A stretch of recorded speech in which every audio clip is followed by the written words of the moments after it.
In Towing, your roadside lifeguard and proud sponsor of high school sports. Peace Pizza House is your destination before and after the game. Whether you need to feed the whole family or just looking to get out before the game, make sure to stop at Peace Pizza House. You'll find many appetizers, burgers, salads, pasta, and of course, Peace Pizza House outstanding pizza selections.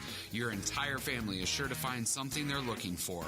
Peace Pizza House would like to wish our local teams the best of luck this season. Colbeck Incorporated is proud to support local high school athletics. They encourage you to play hard and play smart and always show good sportsmanship. Best of luck from your friends, Brian, Kevin, and Wayne Colbeck. State Farm agent Michael Crank is a proud supporter of local athletics. Whether you are looking for auto, home, or health insurance, choose the agent that will be on your side. State Farm agent Michael Crank. Does your bank pay you a great rate on your checking account? With Northwest Bank's Compass Rewards account, you can earn our best rate. Plus, there are no monthly service fees. We have easy-to-use banking services at your fingertips. Plus, we reward you for growing your relationship with us. So check us out. You'll be glad you did. nw.bank/best rates. Northwest Bank.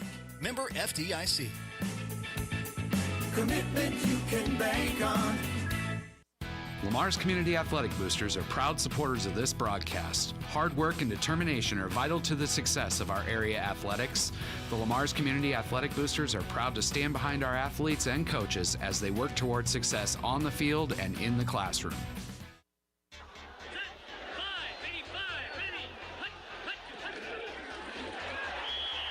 It's now time for high school football on 1410 AM, 96.9 FM, KLEM. It's a jet sweep right side. Nelson turns up the middle. 30, 25, 20. He breaks the tackle to the 10. He's all the way in for a touchdown. High school football. He throws over the middle. It's picked off. Jude Doherty picks it off at the 27. With all the action, here's KLEM Sports Director Daniel Versteeg. Well, a very pleasant good Friday evening to you football fans, and we welcome you to Corver Field and DeValois Stadium for Week 4 of the high school football season. It is the finale of non-district play as your Lamar's Bulldogs get set to take on the MOC-Floyd Valley Dutchmen, a battle of 2-1 teams trying to take as much momentum into district play next week as they can. Again, good evening, everyone. Alongside Gabe Davis, Daniel Versteeg with you, bringing you some Lamar's community football right here on KLEM Radio. Also online audio at KLEM1410.com. A video stream can be found on the KLEM Radio YouTube channel. Well, the Bulldogs, the winners of 2 in a row, got a 28-8 win a couple of weeks ago against Sioux City North and a 35-2 victory over Boyden Hull Rock Valley last week. MOC-Floyd Valley, their only loss, coming to Central Lyon George Little Rock in Week 2. Winners over Unity Christian and Okoboji. But first of all, Gabe, boy, a great Bulldog win last week against the Boyden Hull Rock Valley team that gave them a ton of fits. Looked like defense was the name of the game. You force a ton of turnovers, generate pressure, good things are going to happen. Yeah, it was all dogs from the start last week. It was nice to see. They came out and you were wondering what you would get because the couple weeks before it was a lot of turnovers. It was not pretty football, and you just knew if you could put those things together, good things were going to be in store. And last week it all clicked, and they were even down a guy or two, and now we're back to full strength and up here against a really tough MOC team that I think is a formidable challenge. They're gonna be good to go. They've lost a tough one to a team that we have seen this year, so you can compare a little bit of that. But I would say most times, I think I looked and Lamar's has won 10 of the last 15. But most times they're pretty good games, especially in the last few years. One of those games that the Bulldogs did not win, however, was last year. The Bulldogs went to this game at Jim Lorenzen Field with a 3-0 record and probably came away with their tail between their legs. An 18-13 loss to the Dutchmen last year. I know coaches always try and say, focus forward, focus on the week at hand, but Gabe, you know as well as anybody, players remember that kind of stuff and know that they certainly don't want to lose to these guys again. No, and Lamar's has a lot of rivals, and a lot of the rivals seem to be south now that we're in the Merrimack. Right. But something that will always be is the the rivalry with Orange City and MOC and the purple that is. So, you never want to lose these guys. You see them all the time. We don't see them in basketball and baseball all that often until the postseason.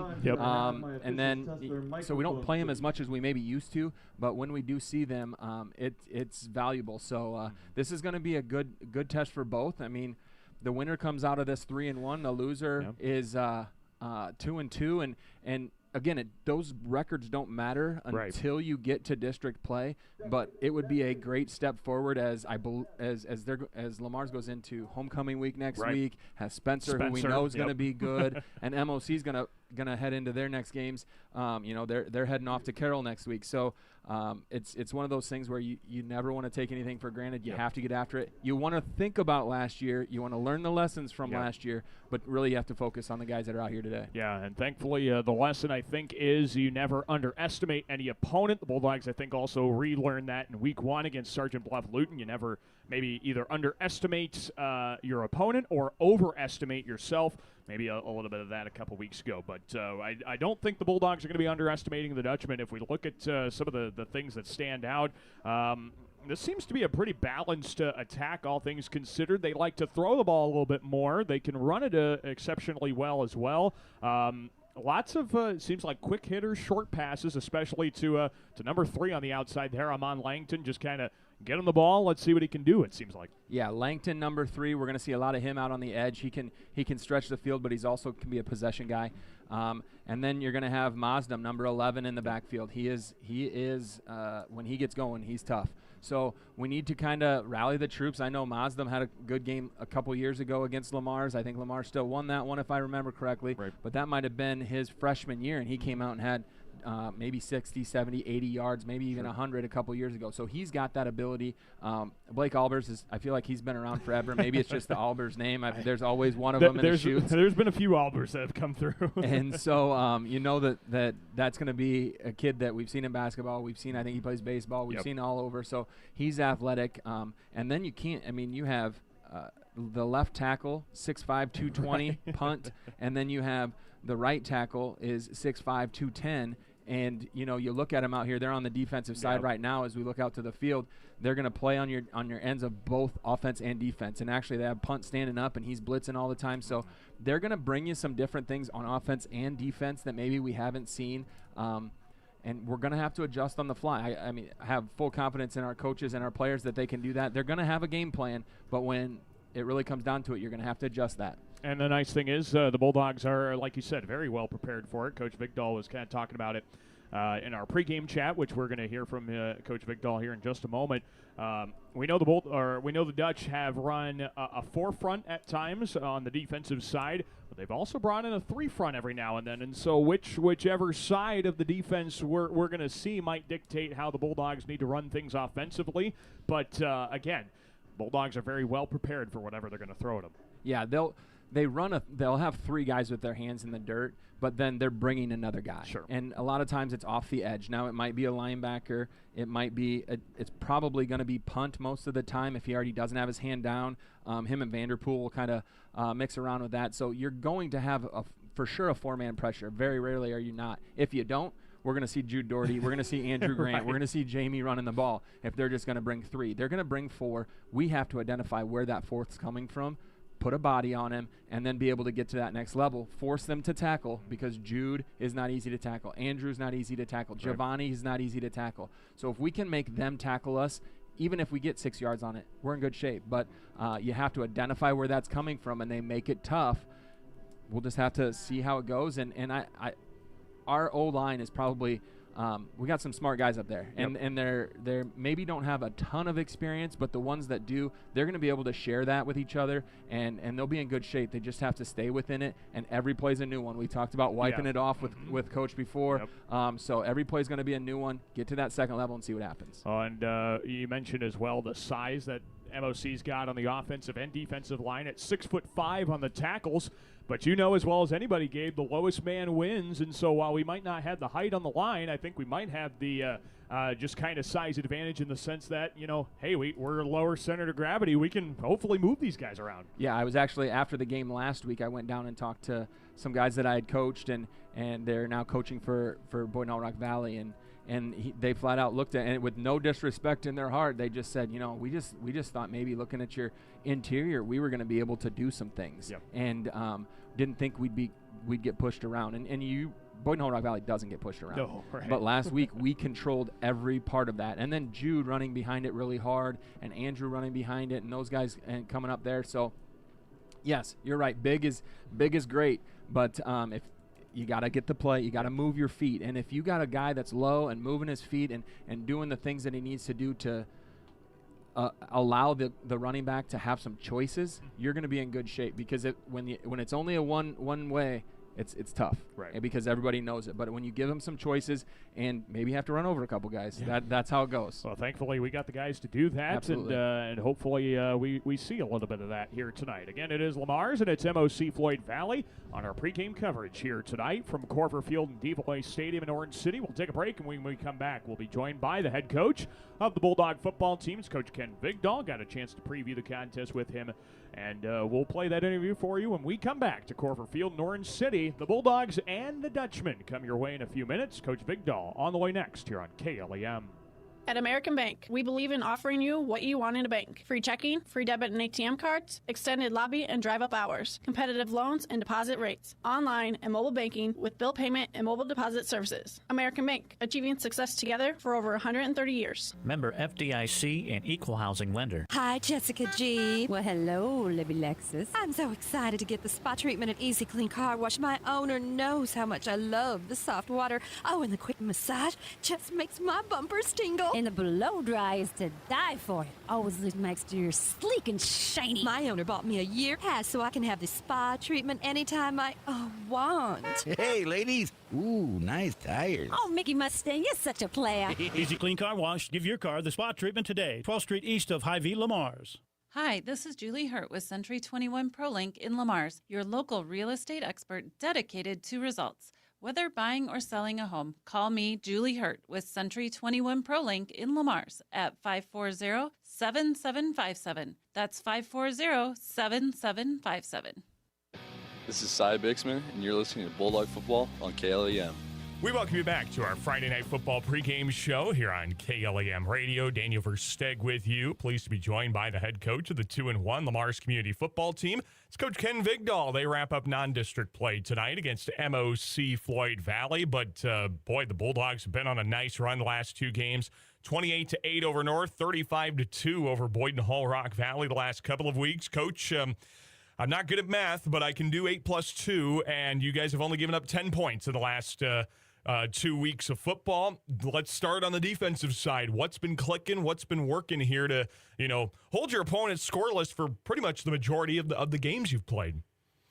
Well, I just think our front four, we really have a great back end. I mean, we're talking linebackers and secondary people, but our front four is getting some pressure on the quarterback and taking care of the run. And, they're not the biggest guys in the world, but they are, I think, really athletic. And so, you get big offensive linemen against North that can't handle the speed and the athleticism of our up-front guys. And then even last week, I thought they were able to do some things against Boynton Hall Rock Valley, to get separation, get upfield, get a tackle. And then when you go to the linebacking crew, that's another set of great four right there that, if they're going to double team and consume, with our front four, with their offensive line, our backers do a great job of reading keys and run through the gap. Backers are like playing a running back. The running back sees the hole, but the backer sees the hole. Let's meet in the middle. And I think our guys have really done a great job of that. And then you just talk about our back four there or our back three. And, they do an excellent job of pass coverage. We probably given up a little too much cushion just so we don't want to get beat deep, understandable. But we talked this week about, hey, we're better than this. We can go ahead and press a little bit. We can start inching up a little bit closer and have that coverage a little bit tighter. Well, and it's at least your coverage the last couple of games has still worked pretty well. You forced a number of turnovers, and then, it's just been really nice to see the execution, nice to see the wins come, and it's got to feel, I know after your first loss of the year in week one, things were a little somber heading into the next week of practice, and you guys had to have, some chats and things like that. That's understandable. But gosh, Coach, what kind of night and day difference maybe have you seen in your weeks of preparation the last week or so now that you've won 2 games in a row versus, coming off of the Sergeant Bluff Luton game? Is there just that little extra step up in saying we're not hopefully going to let that happen again? Well, I just think it's a progression over time. It's everybody learning how to trust everybody on the field, and you don't know that game one. You've been through practice, but practice is practice. Games are different, and then all of a sudden you start trusting people, and they start trusting coaches. Coaches start trusting them, and that's really a big thing of it. But the last couple of weeks we've really talked about just being a great teammate. Okay, so what does a great teammate mean? A great teammate gives, I'm going to give great effort. But the little things that we're doing now that we didn't do probably week one, and because we just didn't know. You don't know what you don't know sometimes when you're not a starter, you know what I mean? And so I think the things that they're asking now are the little questions that answered that make you really good. We'll talk about, for example, defense. They're gonna slant, and we've got some plays that want to take care of that.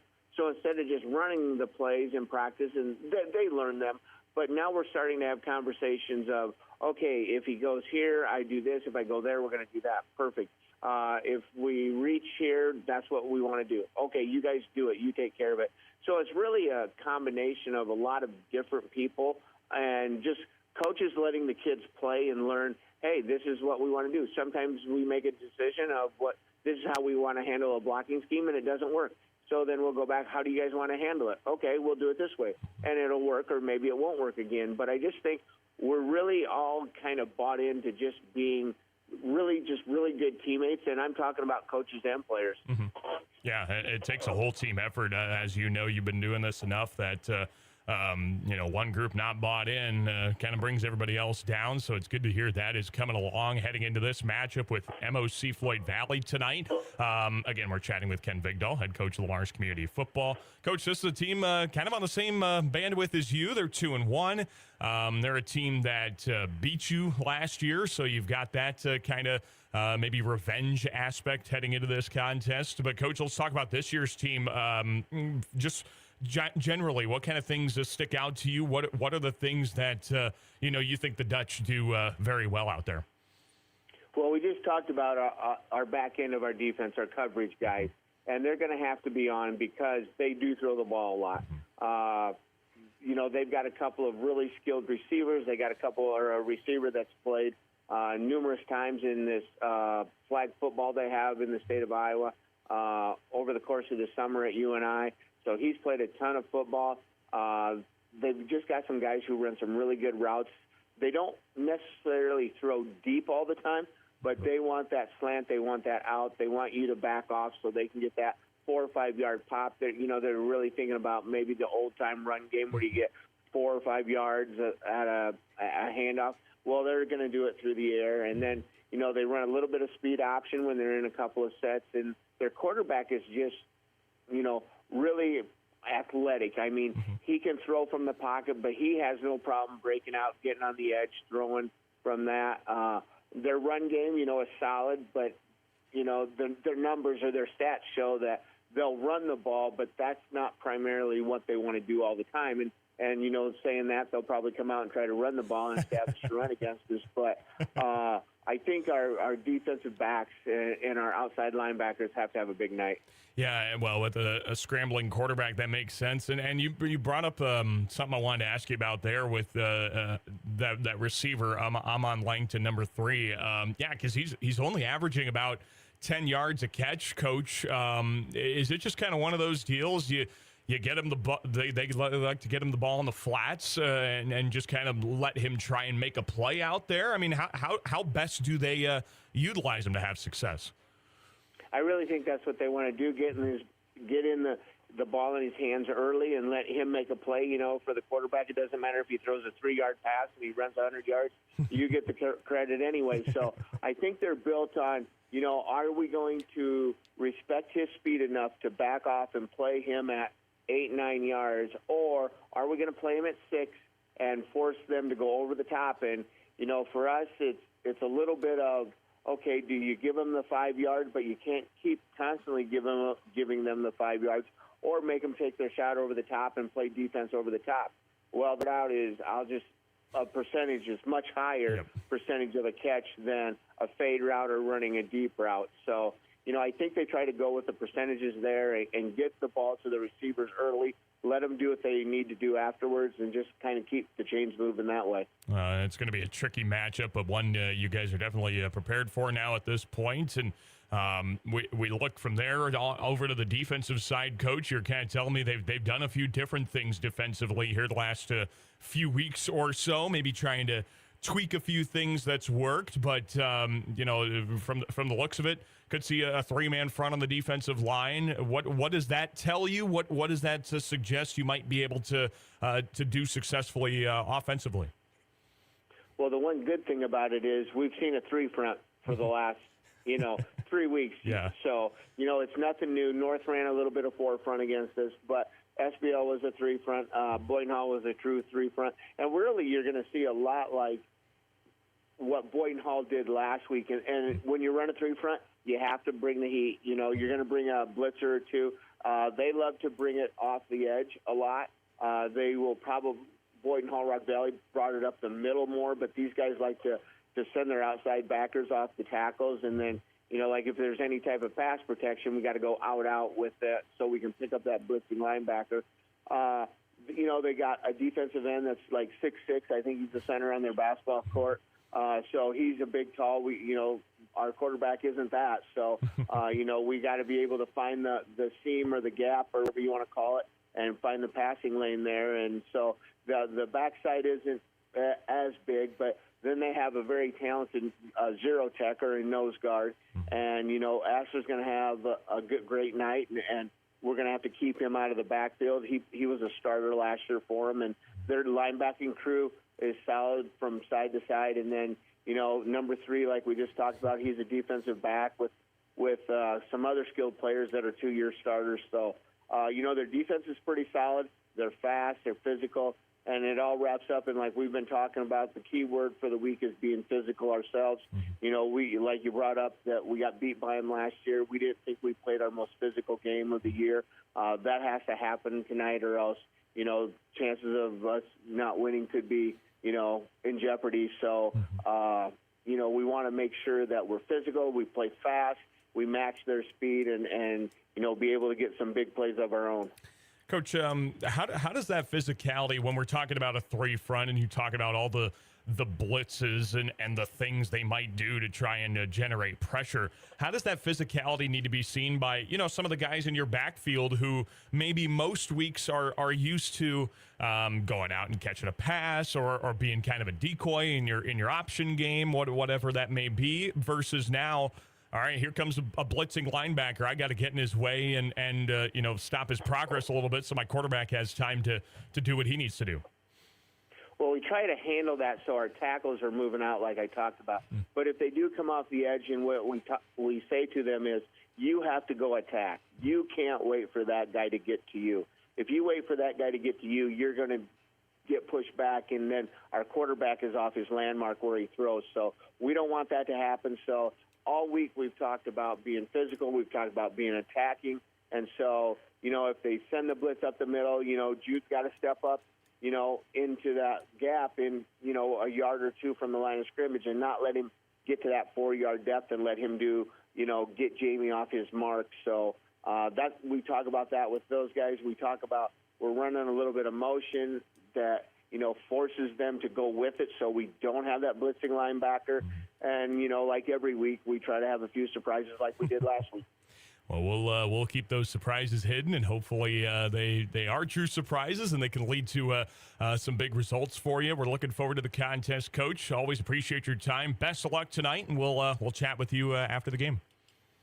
Thanks, Daniel. Absolutely. That is Ken Vigdahl, head coach of Lamar's Community Football. On our Friday Night Football pregame show, we'll head back to Orange City after this here on KLEM.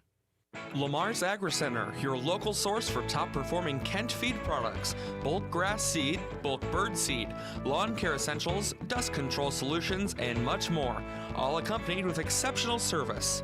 The Lamar's Agri Center, your source for everything that grows.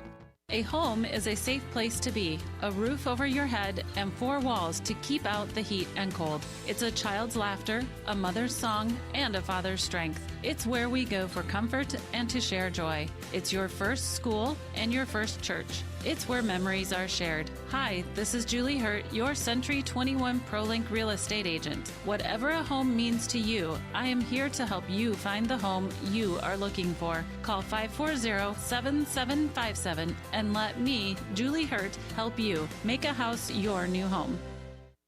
Being on the winning team in Northwest Iowa for over 130 years, Iowa State Bank is a proud supporter of all our area high school sports teams. Iowa State Bank, we're ready for you.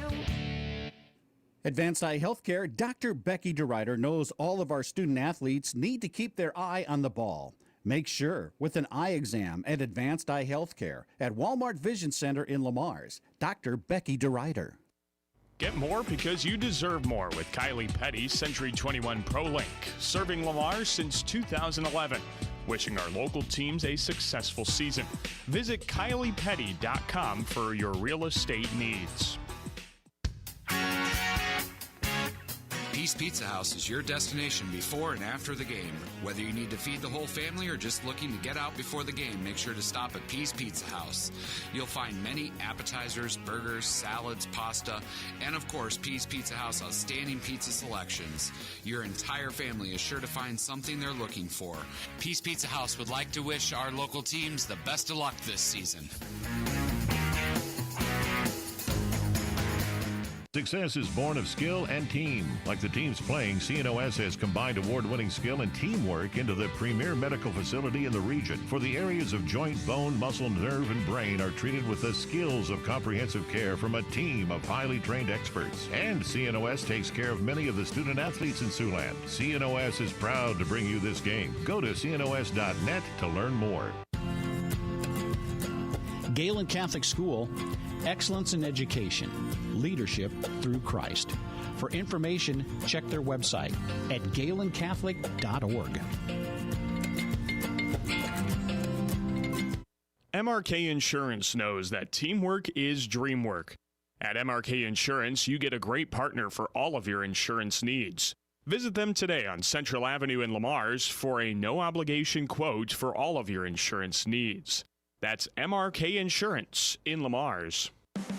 You have worked hard to build your business, and Northwest Bank wants to help you grow it.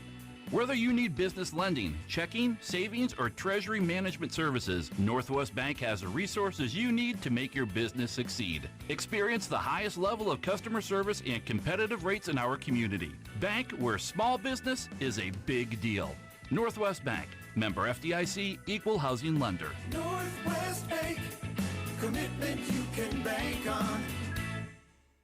Murphy, Collins, and McGill PLC in Lamars supports our local student athletes, trusted for generations with reliable legal guidance. So when you are in need of legal services, consult with one of the attorneys at Murphy, Collins, and McGill PLC, located at 38 First Avenue Northwest, Lamars, Iowa. This is Bo Enriquez, and you are listening to Bulldog Football on KLEM. We welcome you back here to Corver Field, Develois Stadium in Orange City, alongside Gabe Davis, Daniel Versteg with you as we bring you Bulldog Football right here on KLEM Lamars. Online audio can be found on our website. That's KLEM1410.com. We also encourage you to check out our video stream, and that can be found on the KLEM Radio YouTube channel, thanks to our great sponsors like Easy Clean Car Wash, Pease Pizza House, Northwest Bank, and Julie Hertz, Realtor with Century 21 ProLink. Lamar's Community and MOC-Floyd Valley ready to square off. 2-2-1 teams. We kind of talked about it with Ken Vigdal, I know, last weekend on the Coach's Corner, Gabe, but Coach always talks about, at minimum, he wants his teams to go 2-2 in non-district play. They've already solidified that, but he also emphasizes that's the minimum.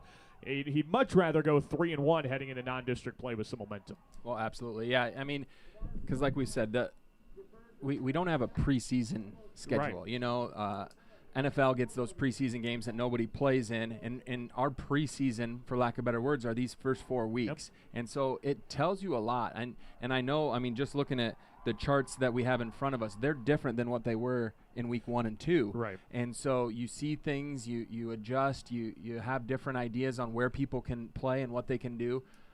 So this is that one final audition for some of those guys that might be borderline. But ultimately, you want to win the game, and that's really what it comes down to. Yep, and you can hopefully help some of your seeding, your RPI. You got all that kind of stuff that can factor in. So these games aren't totally meaningless, but obviously the next 5 weeks become that much bigger of a deal.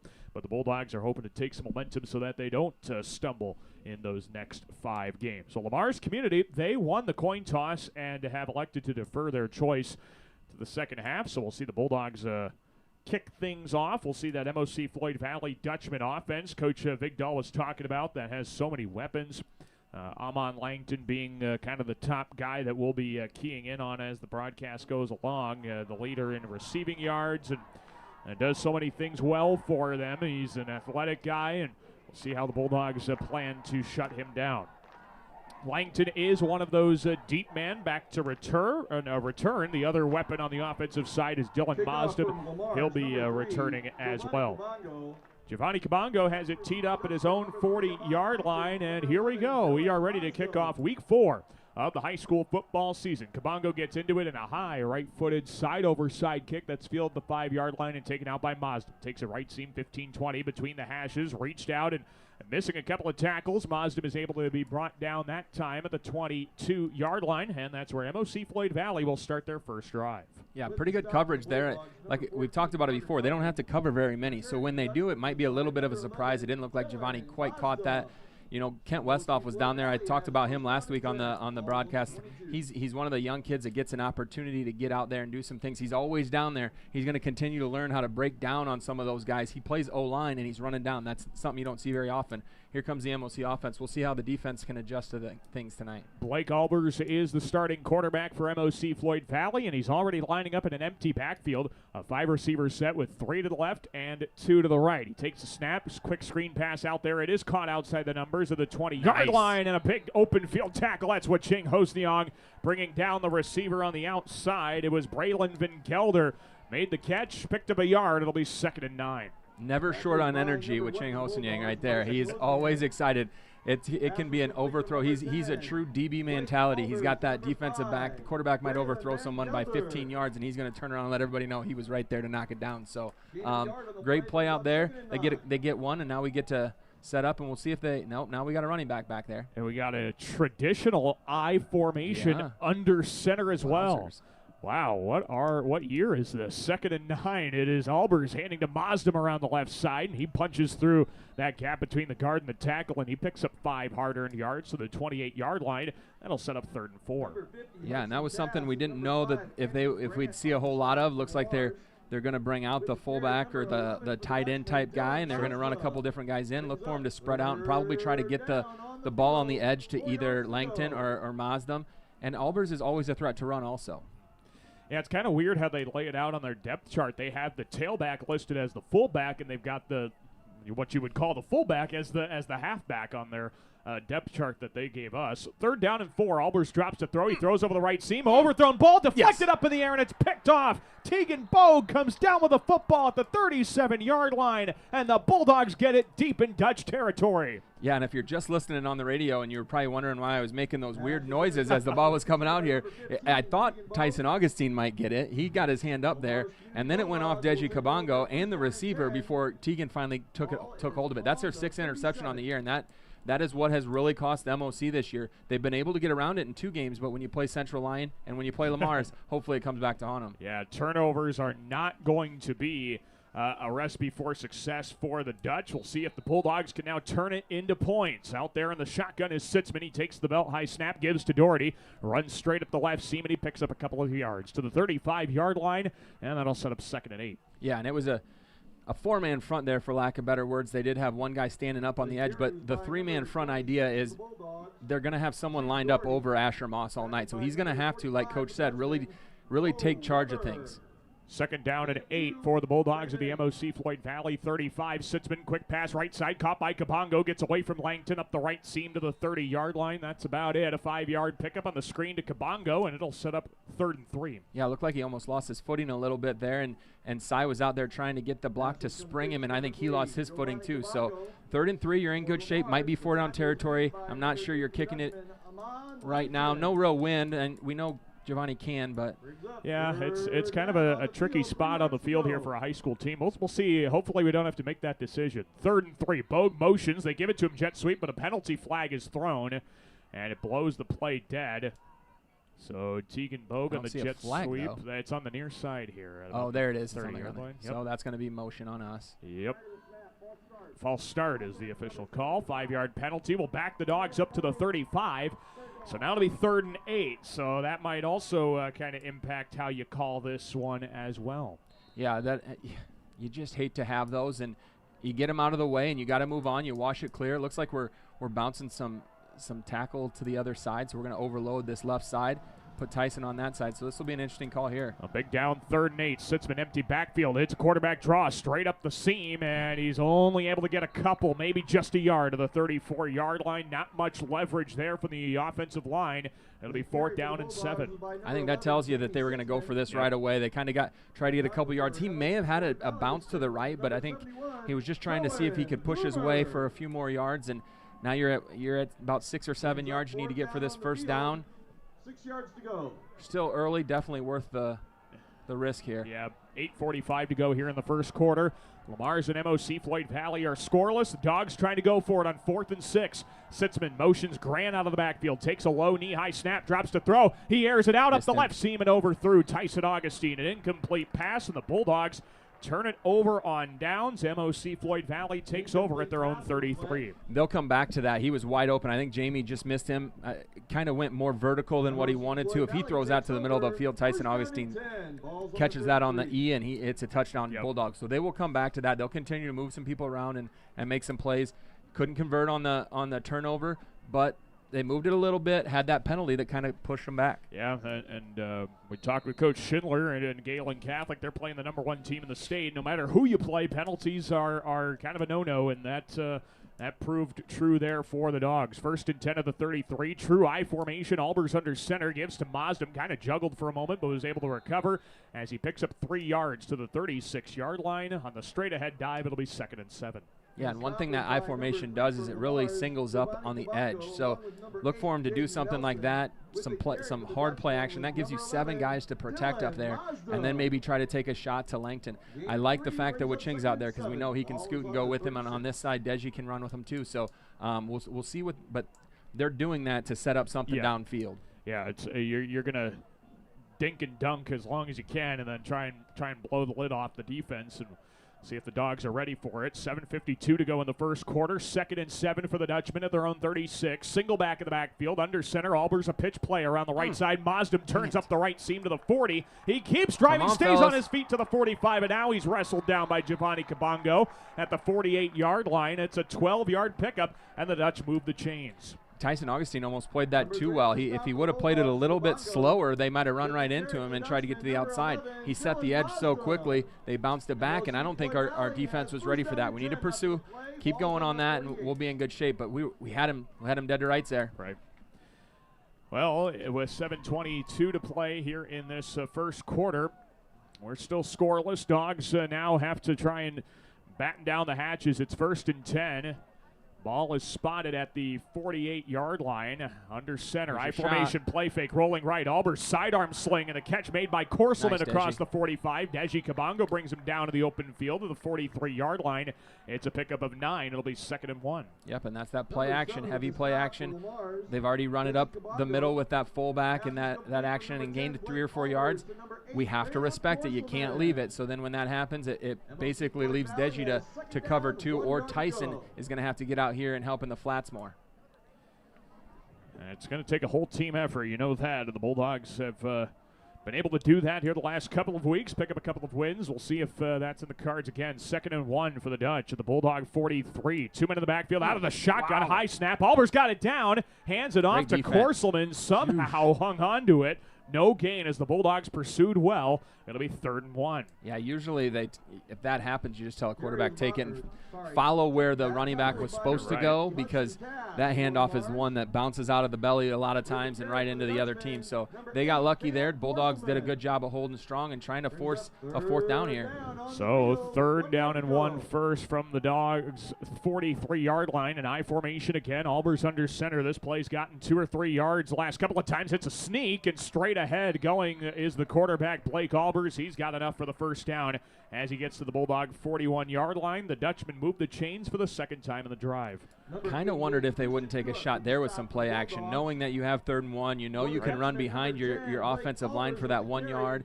If they weren't going to try to, fake something to Moslem and try to get Langton, because for a team that's thrown 30 times a game almost this year, they haven't really thrown the ball much, so expect it, and then they go empty. Well, there we go. That kind of answers our question right there. 1st and 10 for the Dutch of the Bulldog 41. A screen pass left. It's caught by Korselman outside the left numbers. Stiff arms away from Kabongo. Sheds a tackle up the left sideline across the 30. He's out of bounds at the 29-yard line of Lamar's Community. It's a 12-yard pickup, and the Dutch move the chains once again. Yeah, and the difference between this drive and the last one is the tackling. The last drive, we tackled them. Obviously, they turned it over, but we tackled them on the first previous plays, and this time we've missed a couple tackles, and it's turned a 2-yard gain into a 10-yard gain. So we're going to have to wrap up. We're going to have to attack the legs. When you're up in Orange City and Sioux County and you got those long legs, you got to attack those legs.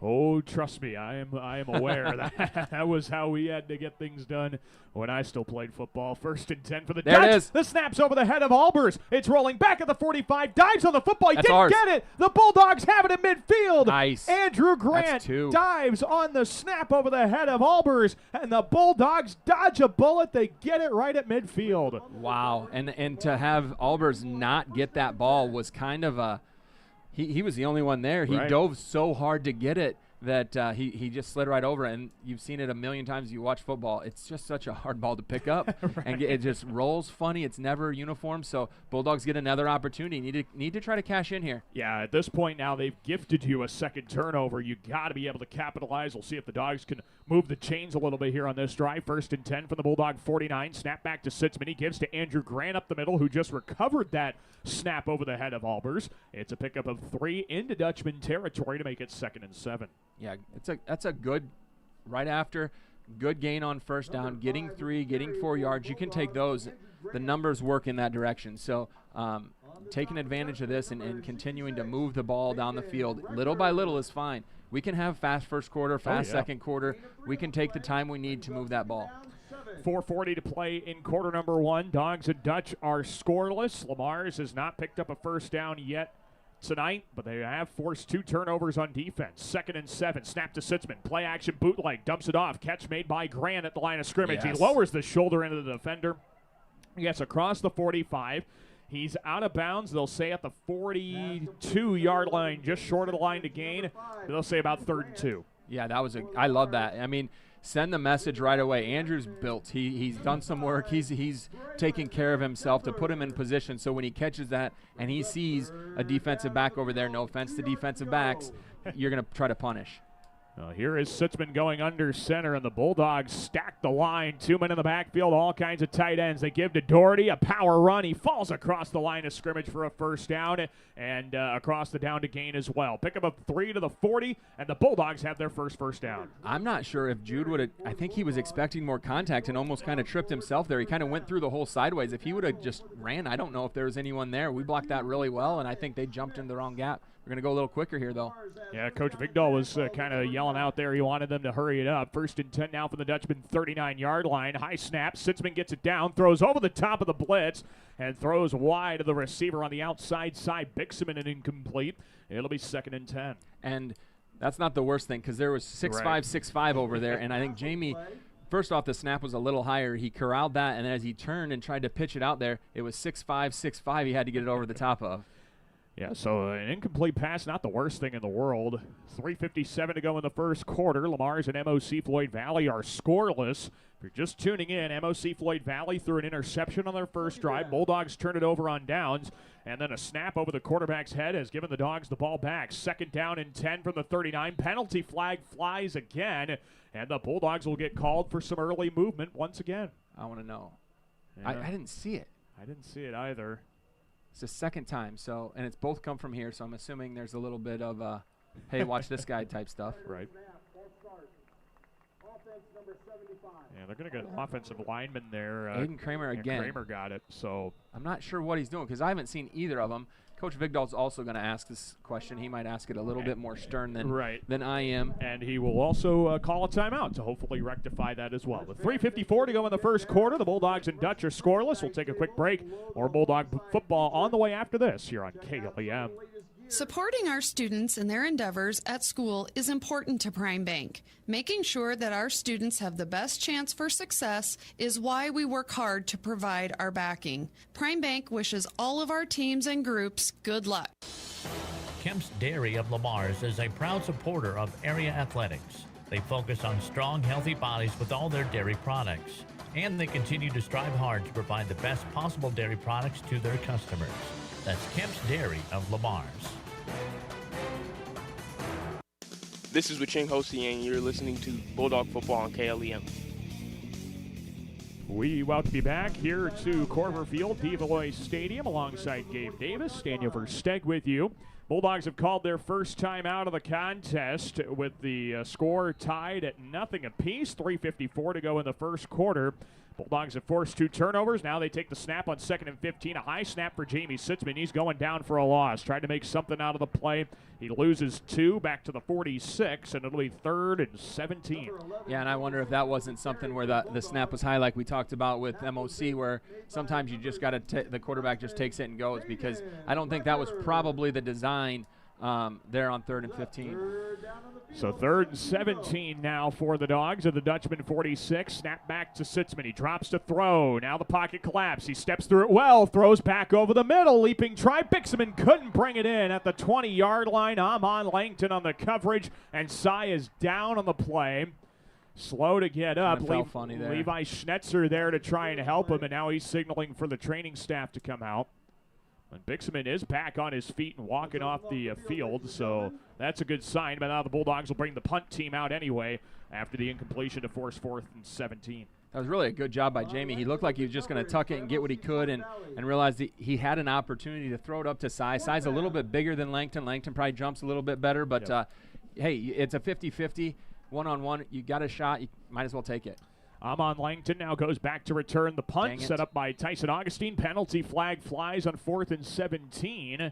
And I think this is going to be against the Dogs as well. It is. Back to the Lamar's Community 49. Yeah, you just these mistakes have, I mean, we've gone backwards, and it's just got to be driving Coach crazy. That was something that just shouldn't happen. That's the 3rd false start penalty of the night so far, and still just 3:18 to go in the first quarter. Snap back to Augustine, gets off cleanly and just barely got away from a rush. This bounces up the left sideline and goes out of bounds just shy of the 20. It'll be spotted at the Dutchman 22-yard line, and that's where MOC-Floyd Valley starts their next drive with 3:11 to go in the first quarter. Yeah, Tyson didn't hit that one as well as he can, but he also had some pressure, and that's another thing. You know, we talk about the size of Punt and Vanderpool. They don't have to get as far as a guy that's 5'10" does because of their length. So they can get those hands up and bat it down. So he had to get rid of it pretty quick. 1st and 10 now for MOC-Floyd Valley. Both of their drives have ended in turnovers. We'll see if the Dogs can do it again from the 22-yard line. Snap back to Albers. Gives around the left side. Corselman had nowhere to go. Jaden Nelson in there. Jude Doherty. It's a pickup of a yard to the 23 to make 2nd and 9. Big Josh Adal in there, sophomore, getting some time. He's been really coming along, and talked to him today a little bit at school and just said, "You ready?" He's like, "Yep." All he says is, "Yep." So all that needs to be said. That's all that I was like, okay, I don't need to say anything else. And then so he's in there, and you have kind of a young little group up there, which is kind of nice to see. Yeah, it's just a couple of seniors there in the middle, and you got some juniors on the end. It's something you can really build off now. Josh Adal is a sophomore, I should say. 2nd and 9, play fake, pumping. Albers airs it out right sideline. Over the shoulder, juggling and making the catch. Wide open up the sideline is Cole Potabom. He's across midfield to the Bulldog 48-yard line. That's a pickup of 29 for a Dutchman first down. Yeah, it looked like Deji bit on something, and or either that or he thought he had safety help over top, and Teagan just didn't quite get there. But that was their first shot downfield. They haven't taken those shots yet. You knew they were coming. That was the first one. We'll probably see a few more of them. Cole Potabom with his sixth reception of the season. It goes for 29. A Dutchman first down into Bulldog territory at the 48-yard line. Two receivers left, one right. Snap back to Albers out of the shotgun. Pressure's there. Grant leaps for joy. Couldn't quite get to the quarterback. Now Albers looking to run, and he is driven out of bounds by Tyson Augustine. Hudson Cass got the initial hit on him. They mark him out right at midfield. It'll be 2nd and 12. Yeah, that was a great job by Hudson. Hudson, he's listened, because I have had a chance to watch a little bit of film, and one thing they do is they'll throw a lot of screens. And so Hudson realized they didn't block me. There's a reason for that. Right. I feel like I'm a good player, but I'm not that good that I got past them that fast. So when he realized that, and he also realized Andrew was in front of him, he settled right in the middle, and Blake almost threw him the ball. Albers almost threw him the ball. So he had to scramble. Great job. Team defense there. Yep.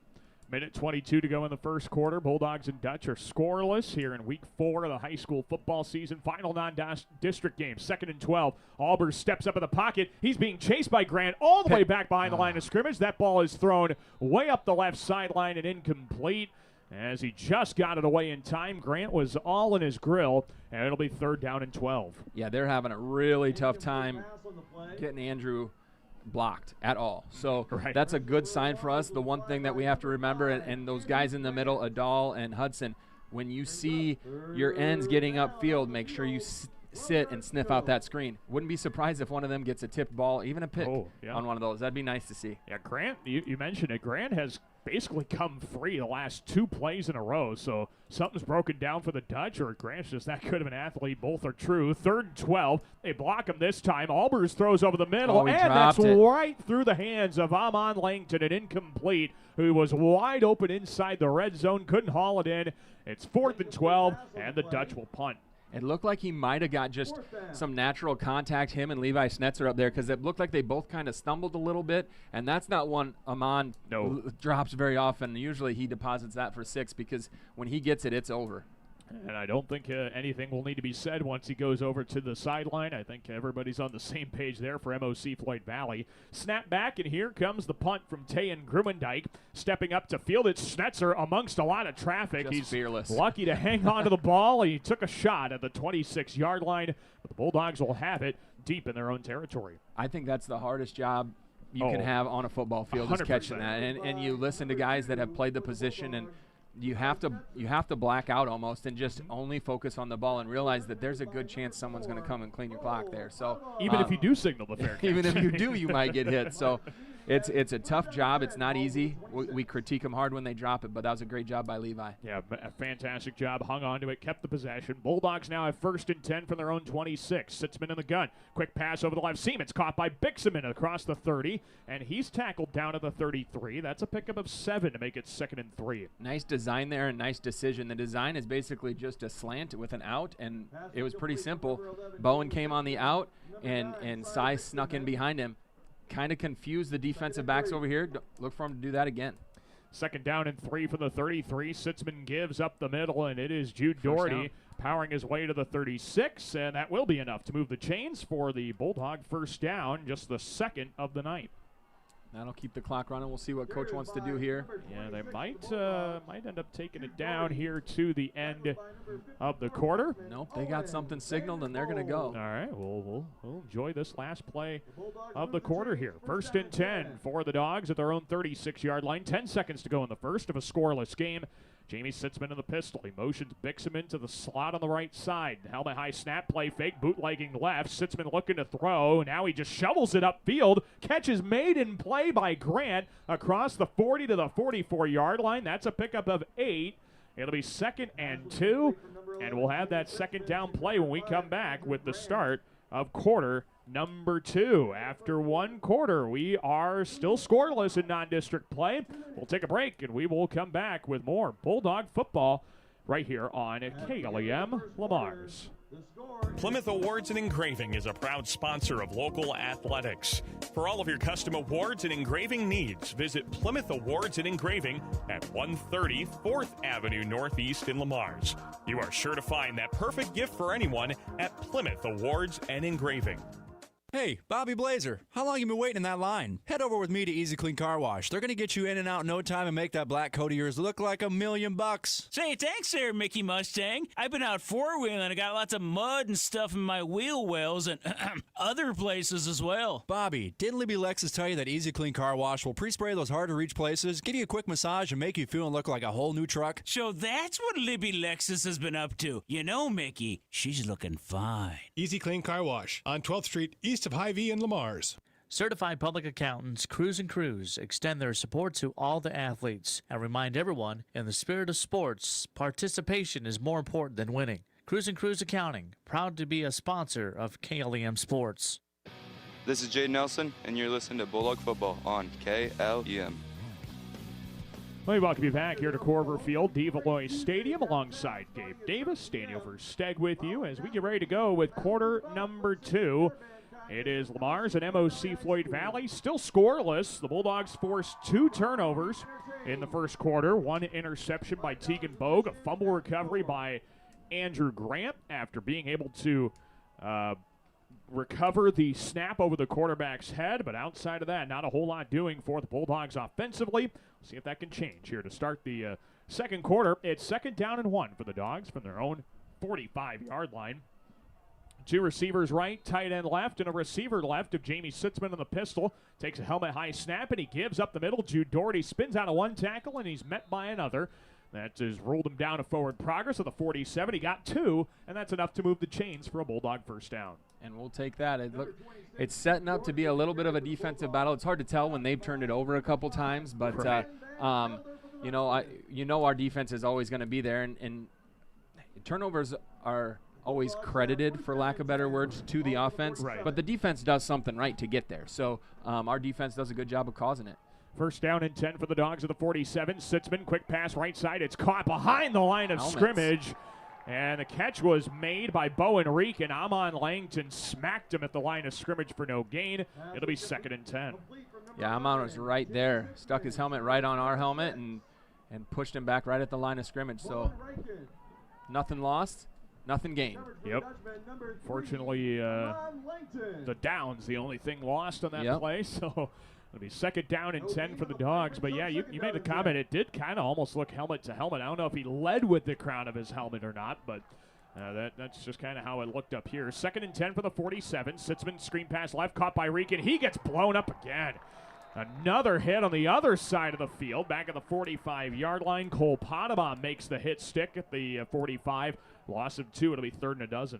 You know, and the thing about Bowen, if you've never talked to him, that you're not the only one, because he doesn't say a whole lot, right. And he's not going to say a whole lot right now. He just took 2 shots by their defense, and he's probably thinking this isn't great, but he's also thinking I'm playing football. Right. So he's enjoying that part of it, but he's hoping that we can maybe get him the ball in some space and let him make a play here. I was going to say, I think he would enjoy it a little bit more if he was getting the ball downfield. Yeah.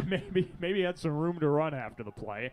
Maybe that's what's going to happen here now. 3rd and a dozen after a couple of screens get blown up. Jamie Sitzman in the shotgun takes a high snap, throws over the middle. That one is caught by Reekin over the middle. I don't know how he hung on. Spinning to make his way to the 46 of MOC-Floyd Valley. Picks up 9. It'll be 4th and 3. And I don't think Bowen 3 consecutive receptions was on many bingo cards tonight. He's done a great job all year of knowing his role and doing what he needed to, but hasn't been one of those contributors, and he just had the only 3 receptions in that drive. So good job of getting us over the 50 here. Now we get to punt it deep. Hopefully Tice can get into one. And to add to that, the only 3 receptions of the season for Bowen Reekin as well. Snap to Tyson Augustine. He gets it away. Amon Langton steps up, steps back. He fields at the 9. Takes down right seam 15, 20, right numbers. Nice, 25 Colin. and a nice shoestring tackle. Colin Murphy brings him down to the 27-yard line. Possibly saved a touchdown. And the Dutch will get it inside their own 30. You could kind of see they had something set up there to our sideline, and Colin just kind of settled right there. It was a smart play. A lot of times people just will fly into that, and they get out of control or they get behind the returner, for no reason, and you're not outrunning Damon Langton. No. So a great job by Colin Murphy there to make that tackle, just kind of jump out there from behind the guy blocking him, get that arm on him, and trip him up right about the 25, 26-yard line. With 9:22 to play before halftime, the Bulldogs and Dutch are scoreless. Dutch have the ball at their own 27. Albers dumps it off at the flats. It is Dylan Mazdam up the left, numbers 35-40, pushed out of bounds across the 45 by Tegan Bogue and Cy Bixman. They spot him out at the 47-yard line. That's a 20-yard pickup, and the Dutch get a first down. That can't happen from Giovanni. He cannot be, or Waching, whoever it was. We cannot come to the inside of that. We have to contain. We had a bunch of guys coming across pursuing from the backside, but we got pushed off because of how we attacked it. So we've got to do a better job of that. Bulldog defense now trying to set up and stop, and hopefully that's the only big play of the Dutchman drive. It seems like they're good for one here. I formation under center. The handoff from Albers goes to Mazdam, and this time he's not got as much room to run as he did on the screen. He picks up 2 to the 49, still on MOC's side of the field. It'll be 2nd and 8. Yeah, and going back to that screen, what they ended up doing is they had Langton out here, and you have to respect him. So Waching ran with him, and he ran vertical, and you can't let him go. That's the first look, and then they swing out Mazdam, and you have to get out there to him. They had a blocker ready for him, and it set up really nice for him. Well, 8:42 to play before halftime. See which team's going to bend first on the defensive side. It's 2nd down and 8 for the Dutch at their own 49. 2 receivers either side, and the pistol is Albers. Takes a snap, speed option, pitches right. It goes to Mazdam around the right numbers across midfield. Nice He's tackle, just tripped up in the open field by Tyson Augustine of the 46 of the Lamars. It's a 5-yard pickup. It'll be 3rd and 3. Yeah, and we haven't made the most physical tackles all the time, aside from Waching's very first one. We've been grabbing at shoelaces, and so we'll have to secure that a little bit more, but we have made the tackles, and that's huge. I mean, he wasn't going to score there more than likely anyways because Jaden was right there, but it was a great job of holding them so they're not so close to that first down. And I was going to say, he probably does pick up the first down Yes. if Tyson doesn't make that hit. 3rd and 3 now for the Dutch at the Bulldog 46. Can the Bulldog defense stand tall once again? Out of the shotgun. It is Albers, 2 on either side. He takes a snap, drops to throw, and we got a whistle. Motion on them. And a penalty flag is thrown. We will take it. Yes, this guy loves that call. He does, yeah. I think he's 3 for 3 on it. I was going to say, all of the flags tonight have come from this near side lines judge. And they got the offensive lineman again, so a false start there. Backs up the Dutch to their own 49-yard line. Makes it 3rd and 8 now. Yeah, that's definitely a better outcome. Pretty much negate that little 5-yard pickup the Dutch had on the previous play. Bulldogs go with a little bit more defensive back-oriented stuff, assuming that they're going to try to pass the ball here. I mean, when you're 3rd and 3, you have a lot of options. You still have a lot at 3rd and 8, but more than likely you're not going to – oh, coach is going to call timeout here. Yeah, Grant Hegstead calls a timeout. He saw it too, Gabe. This was a 4-front with a nickel package in the backfield, kind of something we're not seeing a whole lot this year. But with 7:20 to go in the first half, the Dutchmen call a timeout. Still in a scoreless football game. We'll take a break and have more after this here on KLEM. A home is a safe place to be, a roof over your head, and 4 walls to keep out the heat and cold. It's a child's laughter, a mother's song, and a father's strength. It's where we go for comfort and to share joy. It's your first school and your first church. It's where memories are shared. Hi, this is Julie Hurt, your Century 21 ProLink real estate agent. Whatever a home means to you, I am here to help you find the home you are looking for. Call 540-7757 and let me, Julie Hurt, help you make a house your new home. This is Jude Doherty, and you are listening to Bulldog Football on KLEM. We welcome you back to Corver Field, Develois Stadium in Orange City. Alongside Gabe Davis, Daniel Versteg with you as the Bulldogs and Dutchmen continue to play a scoreless football game here in Week 4 of the high school football season. Non-district play for classes 3A and 4A. Both these teams will be in district action coming up next week. The Dogs hosting Spencer for homecoming. MOC-Floyd Valley also has a home game next week when they take on the Carroll Tigers. A big 3rd down here after a penalty flag forced the Dutch back to 3rd and 8. They called a timeout. Now here they come to the line of scrimmage. 3 receivers left, 1 right. Blake Albers, the helmet high snap out of the gun. 3-step drop. He passes over the left seam, throws it right to Amon Langton. Left numbers 35-30 to the 25, and he's wrestled down by Levi Schnetzer at the 21-yard line. Big pickup. It goes for 30, and a Dutchman first down near the red zone. Yeah, no pressure there by the front 4 for one of the very few times allowed Langton to get all the way across to the other side of the field. He was wide open, just kind of sat in a zone there, and it was a great pass by Albers, and now the defense is going to have to bow their necks again. Well, now it's going to be tougher. This is the closest either side has been to scoring a touchdown here tonight. No team's gotten into the red zone yet. Now the Dutch are just a yard away from doing so. 6:50 to go before halftime. Here's Albers, a split back in the backfield in the shotgun. High snap, gives up around the left side. Caleb Korselman sheds some tackles, and he's brought down by Tegan Bogue at the 15. Picks up 6 into the red zone to make it 2nd and 4. Yeah, that was a great tackle by Tegan Bogue. The unfortunate thing is it was a tackle by Tegan Bogue, so they see that, and don't be surprised if they do something similar and then try to have Langton get to the middle. I just feel like he's due for some type of big explosive play. Again, he is one of their players. Yeah, he normally catches a lot more passes by this point in the game. He was averaging almost 7 receptions a game. First 3 weeks, he just had that first catch of the night. That went for 30 to set up this set of downs. 2nd and 4 for the 15. I formation, play fake, rolling right. They're looking for Langton on the out route, right side, and Augustine bats it down. The Dogs were all over it. Deji Kabongo covering Langton deep. Augustine covering shallow. The incompletion makes it 3rd and 4. And that's the nice thing about having Tyson Augustine out there. He's so big. Yep. I mean, he's 6'1", 6'2", 180 on the outside. That's a big body to throw around. And when your quarterback's only 5'10", 5'11", you have a perfect window you have to fit it into. So now it's 3rd and 4 for the Dutch at the Bulldog 15. They've not attempted a field goal yet this year, so this might be 2-down territory here.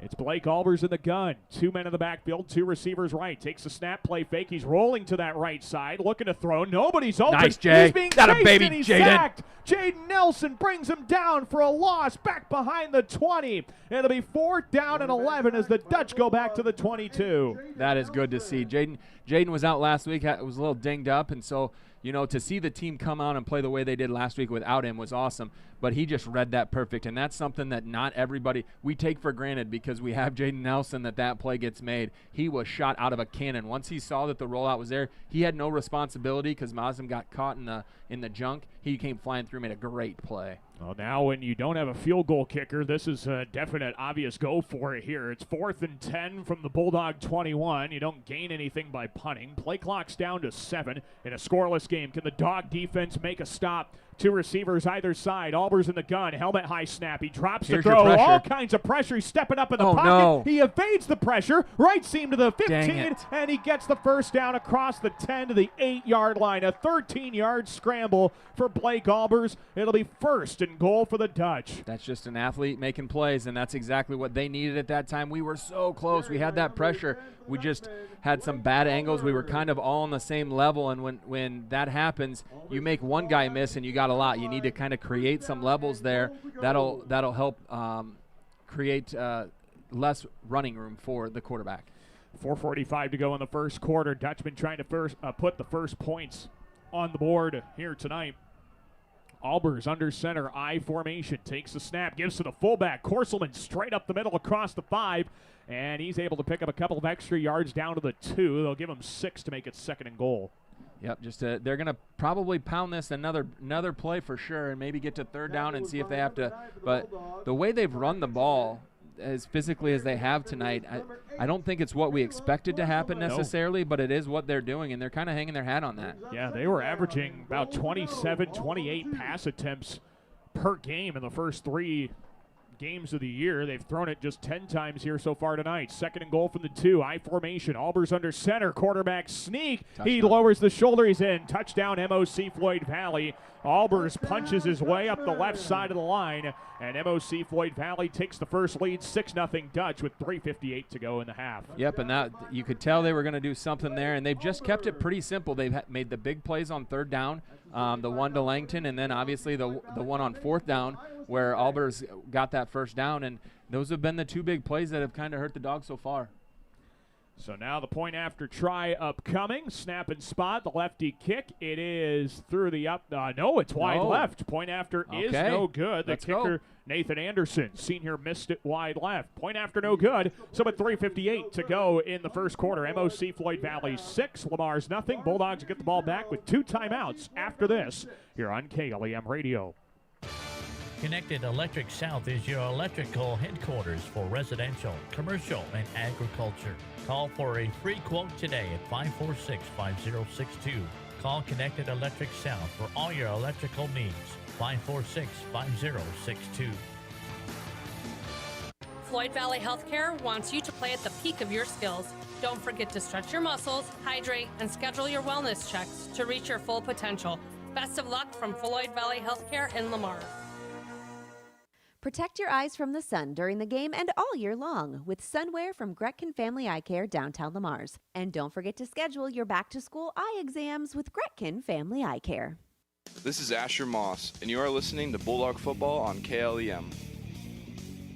We welcome you back to Corver Field, Develois Stadium in Orange City alongside Gabe Davis. Daniel Versteg with you with 3:58 to go. In this first half, it is Lamar's trailing MOC-Floyd Valley now by a score of 6-0.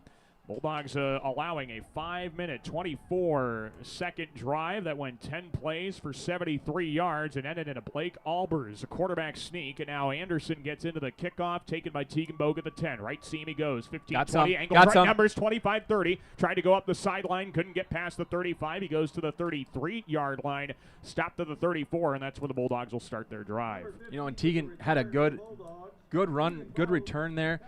But he did what so many young kids continue to do, and it just keep it up that sideline. Cutting back into the teeth of it is so much more difficult. Just run it up the sideline, get another 5 or 6. Maybe someone misses, and maybe you can extend it more. But cutting back just cuts back to where they're at.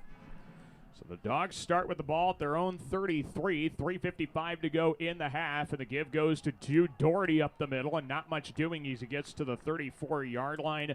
Just a modest pickup of a yard. It'll be 2nd and 9. Same there, and Jude cut back a little bit, maybe quicker than he should have there. Maybe he just didn't feel comfortable with it. Logan Anderson was over here kicking out. Follow that guy right through there. Maybe he can squeeze through for a couple more, but he bounced it back. And you know what, Jude's run really well all year long, so I probably shouldn't say a whole lot, but we're going to get those opportunities.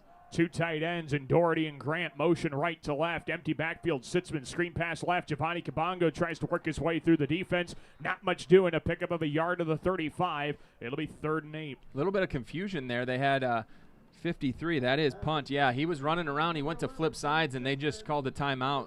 MOC called the timeout. They did not like what they saw. They had an opportunity there. I think the Dogs maybe exploited something, and they saw it before we got a chance to throw the ball down the field. And MOC-Floyd Valley is going to try and save some time for their next drive, assuming a stop here on 3rd and 8. 3:06 to go in the half. Scoreless football game. We'll be back with the Dogs' 3rd down play after this here on KLEM. Peace Pizza House is your destination before and after the game. Whether you need to feed the whole family or just looking to get out before the game, make sure to stop at Peace Pizza House. You'll find many appetizers, burgers, salads, pasta, and of course, Peace Pizza House outstanding pizza selections. Your entire family is sure to find something they're looking for. Peace Pizza House would like to wish our local teams the best of luck this season.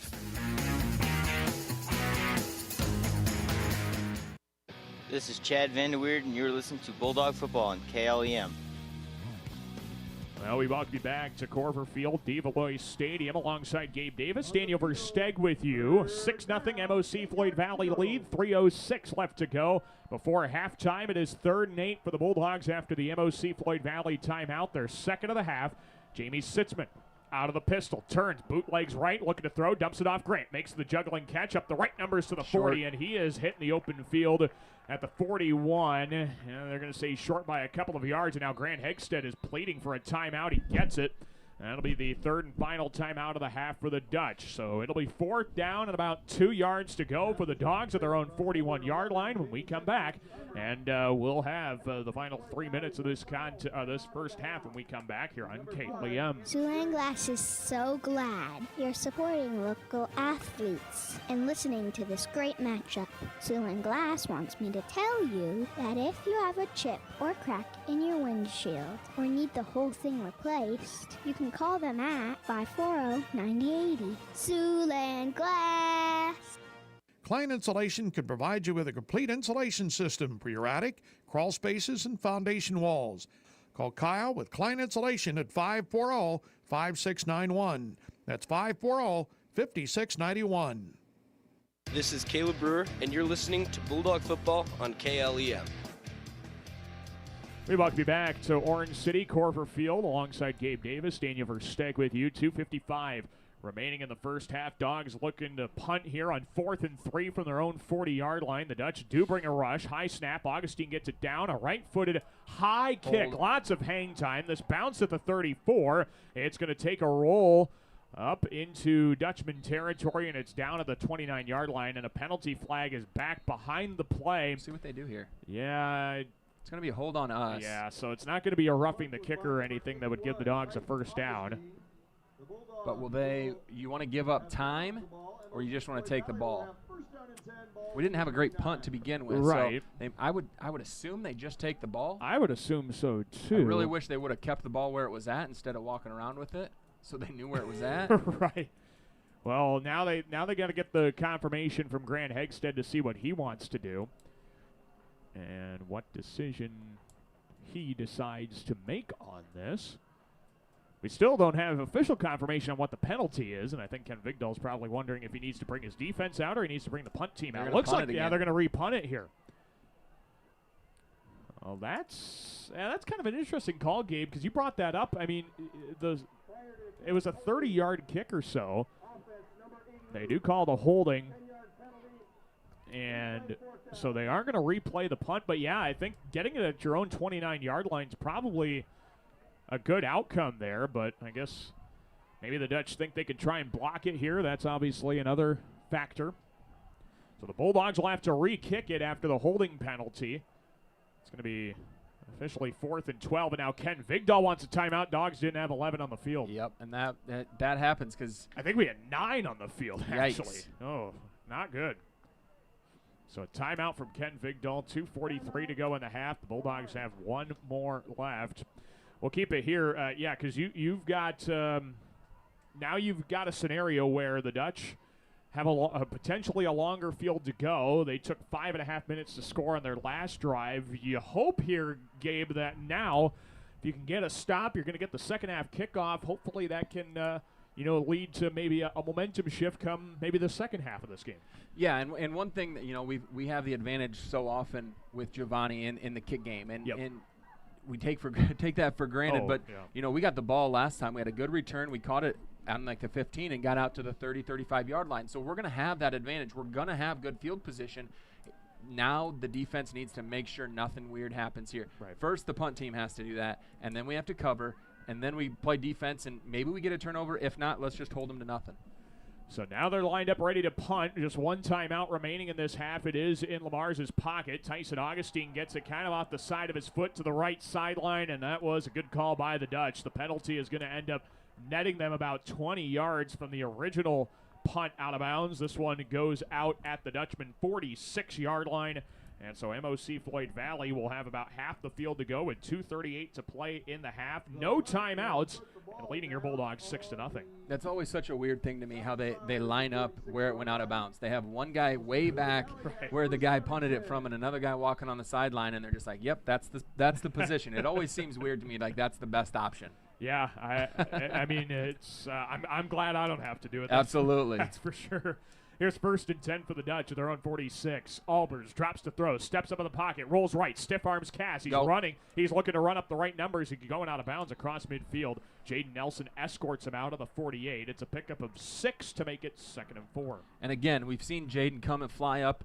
That was a great opportunity for him to just settle. We need to keep everybody in front of us. Right. If he runs out of bounds or if we can tackle him inbounds, even better, but we don't let him break away. If Jaden goes and he's one of the best tacklers that we're going to see all year long, he's probably going to make the tackle. But if he doesn't, then Albers gets up the sideline and we're in real trouble. So great job by Jaden to know the time and the situation. 2.5 minutes left. Let's live to play another down. Yeah, play it safe, absolutely. See if you can get maybe a tackle inbounds here now. 2nd down and 4 for the Dutch at the Bulldog 48-yard line. 2 on either side, and Albers drops to throw. He passes toward the right sideline. It was batted down at the line. I think Cy Bixman was the one who got a hand on it. He forces the incomplete pass. Big play. It'll be 3rd and 4. I'm not sure if he doesn't bat that down. I think Tyson Augustine might get that. Oh, he had jumped it, and that's why he couldn't quite get there. So now it's 3rd and 4, and if you can hold him here, they're gonna punt it. Right. So we keep him in front. Albers has done a good job of scrambling. We're gonna have to bring pressure, but when we get to him, we have to make that tackle. 2:22 to go before halftime. 6-0. MOC-Floyd Valley leads Lamar's here in week 4 of the high school season. The final non-district game for both sides. Blake Albers lines up in the shotgun. 2 on either side on 3rd and 4. Helmet high snap and a 3-step drop. Steps up, throws over the left seam. Amon Langton wide open across the 40. He's across the 35, and he's down at the 33-yard line on the tackle by Hosniong. It's 15 yards for a Dutchman first down. I think Cy got a little wide there and allowed for Langton to get in behind him, and you knew they were going to go to him, and they're going to have to go fast here. Yeah, the Dutchmen don't have any timeouts, so they're hurrying. Albers drops to throw, stands in the pocket, throws right sideline, caught at the 25, and turning up the sideline is Braylon Van Gelder. He's out of bounds at the 22. That's a pickup of 11. It's another Dutchman first down. Yeah, and Coach VK's over there, and he's talking to the corner over there, Deji Kabongo, quite a bit about making sure he does things the right way. There must be some miscommunication because things are clicking off over there a little bit more often than we'd like.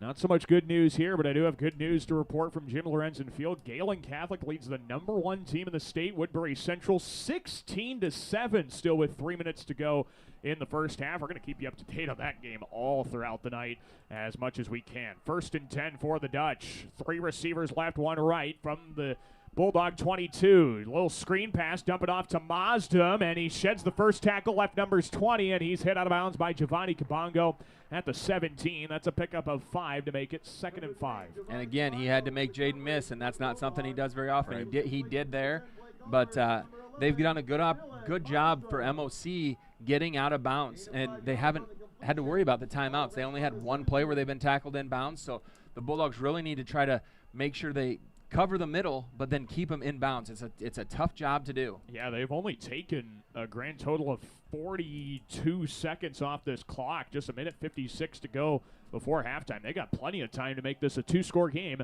before the break. 6-0. MOC-Floyd Valley. 2nd down and about 5 to go from the Bulldog 18. Dropping a throw. Albers has time. Throws over the middle. Langton makes a leaping catch. He makes the tackle miss. Up the right numbers 5. Foot race to the pylon. Not quite in there. He's out of bounds at the 1. A pickup of 17, though, for Langton. It'll be 1st down and goal. Wow, what a move he put on Jaden there.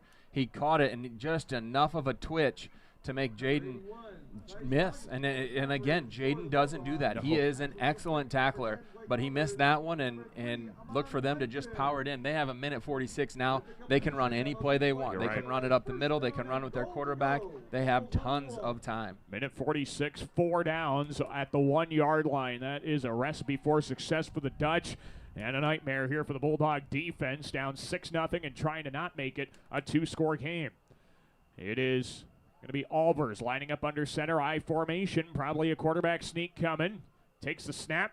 No, they're going to pitch it around the right side, and Mazdum just walks into the end zone for a Dutchman touchdown. 2. It's a 1-yard pitch play to Dylan Mazdum, and the Dutch take a 12-0 lead with 1:43 left to go in the half. Yeah, now they'll go for 2 here to try to make it a 14-point game, and really they've controlled the line of scrimmage. Unfortunately, they've been able to we've had to bring extra pressure, and when we have, if we have gotten to them, we just haven't quite wrapped them up every time. They've made some plays on 3rd down, And really, that was a 2-minute drill that they ran in about a minute and a half and never used a timeout. Did a great job of getting out of bounds. We get an opportunity to come back here. Maybe we can scoot the ball down the field, get in a position where we can make a play here before half and then get it back. So now, yes, as Gabe mentioned as well, the Dutch are going for 2, trying to get that point after back that they didn't get. Dropping to throw. Albers dumps it off. Langton, left side. He's tackled short of the end zone. Awkwardly. Waching Hosniong brings him down. And, yeah, you're right, Gabe. Langton kind of. Waching knew it, too. Just how he tackled him. Yeah. You could feel that but he's moving okay. Langton's jogging off the field. That's good to see. But a touchdown there for Dylan Mosdem. 2-point tries no good. So with a minute 43 to go in the half, it's 12-0 MOC-Floyd Valley. But that's time for the Bulldogs to do something with 1 timeout left. We'll take a break, see what the Dogs can come up with after this here on KLEM. Does your bank pay you a great rate on your checking account? With Northwest Bank's Compass Rewards account, you can earn our best rate. Plus, there are no monthly service fees. We have easy-to-use banking services at your fingertips. Plus, we reward you for growing your relationship with us. So check us out. You'll be glad you did. nw.bank/best rates. Northwest Bank. Member FDIC. Commitment you can bank on. This is Ken Bigdahl, head football coach of the Lamar's football team. You're listening to Bulldog Football on 1410 AM, 96.9 FM Clem. We welcome you back here to Corver Field and Develois Stadium alongside Gabe Davis. Daniel Versteg with you. Well, we are close to halftime. Minute 43 to go in the half, and MOC-Floyd Valley has extended their lead, now 12-0 in favor of the Dutch. Bulldogs will get the ball back with 1 timeout. Maybe a good kick return can set up something. Bulldogs do have a chance now if they can capitalize on going 2 for 1 as they'll get the football to start the second half. Here we go. Nathan Anderson gets into the boot, and he sends it toward the right sideline. Bounce to the 15. Didn't take a good roll. That's a live football. It's picked up by Tegan Bogue just inside the 20, and he's lucky to be tackled outside the 20 at the 21-yard line. A bouncing ball on a kick's a tough break, and the Dogs have a deep field position at their own 21. Yeah, and you could see it was going over Levi Snetzer's head, and he pointed up to it kind of like, there it is. Yep. And that's one where you have to come up and catch that ball. It just takes all the momentum away, and now, I mean, it's just like kicking it into the end zone, and right. you're 80 yards from scoring. Yep. Yeah, not a recipe for success. Dogs have only 1 timeout. Here's Sitzman, play faking, rolling to his left out of the pistol. Chase from behind, he's going down. It's a sack way back behind the line of scrimmage by Owen Vanderpool. It's a loss of probably 9 there to the 12. It'll be second and a mile. Yeah, and now you're kind of in a position where you're going to take some time and probably run the ball. Let's not get anything weird here. You're a touchdown and you're 2 touchdowns and 1 extra point away from the lead. Right. You're going to get the ball at half. There's no reason to hurry. Probably run the ball here, run the ball 1 more time, and go in a half because they don't have any timeouts. Right, yeah. I think the Bulldogs were thinking if you could get something on that first play, maybe you start turning up the intensity a little bit, but that sack pretty much solidifies that this will be a 12-0 ball game heading into the locker room. It is 2nd and 17 officially for the Dogs at their own 14-yard line. Sitzman out of the gun, 2 on either side. Helmet high snap, and the give goes around the right side. Jude Doherty bounces off 1 tackle, tries to get to the outside, and he's brought down at the 21-yard line. He gets those 7 yards back to make it 3rd and 10. Yeah, that was a good run by Jude. We just haven't seen that. MOC playing safe. They're not going to let anything get crazy, and it looks like we'll go into halftime here. Maybe take 1 more and run the ball just to see if you can somehow get something, but you're certainly not going to throw the ball. And nope, coach doesn't even have the headset on. He's not going to do anything. This is going to go to half. I was going to say the urgency is not there for another play, so the Dogs will take this one into the locker room again with the score. MOC-Floyd Valley 12 and Lamar's nothing. Well, we will take a break. When we come back, we'll have a recap of the first half for you, get you caught up on all the things you may have missed. We'll get you ready for the second half as well. It is 12-0 MOC-Floyd Valley with the lead at the half. We'll take a break and have our halftime coverage after this timeout. You're listening to Bulldog Football right here on KLEM Radio. Hi sports fans, this is Perry from Ace Hardware in Lamar's. We're happy to have a huge selection of what you need to efficiently maintain your home so you can find time to enjoy the game. Check out what's in the store at the new Ace Hardware downtown Lamar's. Make sure your life runs smoothly with an upgraded internet package from Premier Communications, connecting you with the internet speed and television access package that best fits your wants and needs. Premier Communications is happy to support our area coaches, athletes, and the parents who support them. Have a great season. Hi, this is Misty Zek. This is Brock Nohava. Hi, this is Abby Phillips. Hi, this is Austin Sitzman. This is Dave Close. Hi, this is Jody with Exit Realty Midwest. Exit Realty Midwest is proud to support our area athletes. Find them online at exitrealtymidwest.com. Hi, Jessica G. Well, hello, Libby Lexus. I'm so excited to get the spa treatment at Easy Clean Car Wash. My owner knows how much I love the soft water. Oh, and the quick massage just makes my bumpers tingle. And the blow dry is to die for. It always leaves my exterior sleek and shiny. My owner bought me a year pass so I can have the spa treatment anytime I want. Hey, ladies. Ooh, nice tires. Oh, Mickey Mustang, you're such a player. Easy Clean Car Wash. Give your car the spa treatment today. 12th Street east of Hy-Vee, Lamar's. Quality Lube of Lamar's is proud of all our Plymouth County athletes. At Quality Lube, they focus on you, the customer, to ensure that they can keep you on the road when you need to be. From diagnostic repair to routine oil changes, Quality Lube can do it all. Hummer's Lawn Care Service will provide you with the services needed for the best-looking lawn in your neighborhood. Is it thatching, fertilizer, or simple maintaining of your freshly cut grass? Call Hummer's Lawn Care at 546-4087.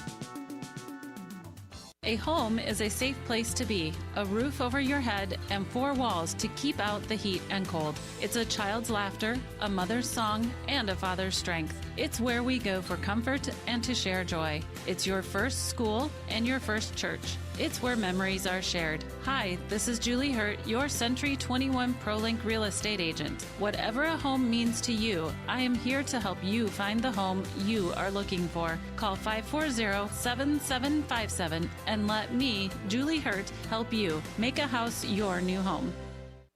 The Lamar's Knights of Columbus Council 1466 would like to wish our teams the best of luck in the game. The Knights of Columbus is proud to support our schools and many charities throughout the year with our pork chop dinners and fish fries.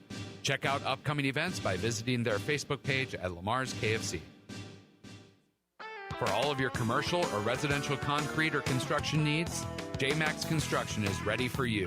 At JMax Construction, you can be sure that your project will be handled with great customer service as well as the best of class construction and concrete work. Call JMax Construction and Concrete today at 540-0574. Smithco Manufacturing in Lamar's would like to wish our area athletes a safe, successful fall season. For 30 years, Smithco has used great teamwork to produce the #1 selling side dump trailers in the country. To learn how you can join our winning team, go online at sidedump.com. This is Christian Cook, and you are listening to Bulldog Football on KLEM. Well, we welcome you back here to Orange City, Corver Field, Devallois Stadium, alongside Gabe Davis. Daniel Versteg with you, and it is halftime, where MOC-Floyd Valley has a 12-0 lead over your Bulldogs here in Week 4 of the high school football season, final game of non-district play. Let's run down some of the totals here for you as we go into our halftime coverage, and it's not pretty for the Bulldogs at this point. Lamar's Community with just 54 yards of total offense compared to MOC-Floyd Valley's 222 yards of offense. The Dutch are averaging 7 yards a play. Bulldogs averaging 2.5 yards per play. And MOC-Floyd Valley has run 10 more plays than the Bulldogs. Lamar's does have the turnover battle. They picked off a pass to start the night and forced a fumble, recovered both of them, and 2 turnovers there. But unfortunately for the Dogs, MOC-Floyd Valley has just been able to sustain drives longer. MOC-Floyd Valley, 4 for 7 on third downs, a perfect 1 for 1 on fourth down. Lamar's Community, 1 for 7 on third down, 0 for 2 on fourth down. You're not going to do very well, Gabe, if you can't sustain a drive, and unfortunately that's just been the way it is tonight. Bulldogs have not been able to sustain drives. Yeah, and really the defense has done a pretty good job forcing 7 third downs, and even the fourth down, they just have made plays. They've made plays when they needed to make them. They've got Langton a couple times. That they've had 3rd and short a couple times that they've been able to convert. And really, I think the biggest play of that first half was the fourth down when Albers goes for probably 20 yards, and I think it was a 4th and 13 or 14. They were kind of in no man's land there, and it just spread out, and we had an opportunity to tackle him. We missed a couple tackles. He got down the field and squirted his way through there, and that got them in a great position to put some points on the board, and then we couldn't really sustain something, and then they scored another one right before half. So they've done the things they needed to do on third down and fourth down, and we just haven't quite done that yet. And unfortunately, we've highlighted this a couple of times too, Gabe. Not only is it the whole third down sustaining drives issue, that's definitely a lot of it, but that's also because, boy, tackling just seems to be a plague right now. We're you mentioned it, I think, in the second quarter, somewhere around there. We're reaching for a lot of cleats and shoestrings and ankles, and that's not the best way to be tackling a team like this. Yeah, and there is space, and that's been a big difference. They've had space, and it's harder to tackle in space. We have not had a bunch of space, so we need to do a better job of tackling, and I'm sure the coaches will talk about that. Right. You know, they have 220-some yards of total offense, and really on the season they only average about 330 yards. So they're almost there already. So we need to try to control it. We don't have time of possession, but they have controlled the time. They have. Our defense has been out there a lot. We've missed some big tackles, but you know, there's a whole second half to play, and we've seen this team do it before. Yep. We don't necessarily love it, how it has to happen this way, but it is what, you know, sometimes has to happen. So the Bulldogs will get in there. The coaches will talk to them. They'll figure out what needs to be adjusted, and they'll come out in the second half. We get the ball, go down and score, whole new game. Hopefully that happens and the Bulldogs can make the right adjustments. Let's take a look at the individual numbers here, and we'll kind of keep chatting from there. Jamie Sitzman goes 9 of 12 through the air for 39 passing yards. Andrew Grant has hauled in 3 catches for 19 yards to this point. On the ground, Jude Doherty leads the way. He's carried the ball 6 times for 19 yards. For MOC-Floyd Valley, their quarterback, Blake Albers, is 10 of 16 through the air for 167 yards. He's found Amon Langton 3 big times for 61 yards there. Another 48 yards for another receiver there. It is a really even distribution as far as offensive production is concerned. 6 carries for 28 yards for Dylan Mosdem. He has a rushing touchdown in there. And the quarterback, Blake Albers, has 6 carries for 21 yards. He's also got a rushing touchdown at this point. On the defensive side, Tyson Augustine leads the way. He's picked up 4 tackles to this point for the Bulldogs as Lamar's again trails this ball game 12-0 with MOC-Floyd Valley at the halftime break. So you've got all that has happened. The Dutch are kind of controlling every aspect of this ball game. But the nice thing is, Gabe, the Dogs have the opportunity to kind of dictate how things go in the second half. You get the ball back, and you got the chance to hopefully make something happen with it. Yeah, and the biggest thing about all the things that have happened is they've already happened. Yes. You can't go back and do anything. You have to learn from those mistakes. You have to grow from those things. We have to secure the tackling, but we have an opportunity to come out in the second half, get some momentum going. We just haven't really clicked offensively, whether it be a dropped ball here or just having too much pressure they've put on us. They've taken away. We had a couple opportunities on the flats where we just haven't been able to have the space that MOC has had. So whether that be blocks, whether that be alignments, whatever it needs to be, make some adjustments at half, come down the field. We should get the ball in good position. We catch the kickoff. We don't have to worry about that. Get the ball with 35, 40-yard line.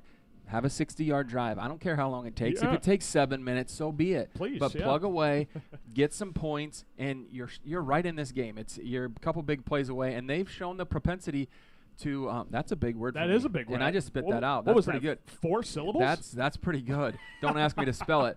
But they've shown the propensity to turn the ball over this year. Right. They have 6 interceptions. They fumbled the ball a few different times. So that can happen too. Take care of the ball. Take care of what we can, and get things going here to start the second half. And the bright side, too, is Lamar's has been in a almost identical spot in week 1 against Sergeant Bluff Luton, down 15-0 at the half that week. You're down 12-0 again. The Bulldogs have shown the ability to be able to come back in a scenario like that, and it's just trying to dig deep, find that little extra bit of something, and use it to fuel you in the second half. Yeah, absolutely. There's plenty of time in the game. It doesn't have to happen immediately. You know, obviously, if something doesn't happen here fairly quickly and they might come out and score, then you got to start pressing the buttons a little bit more. But right now, you're still okay. You're a couple big plays away or one good drive away from being right there and making things work. Well, the Bulldogs again trail this contest by a score of 12-0 at the halftime break.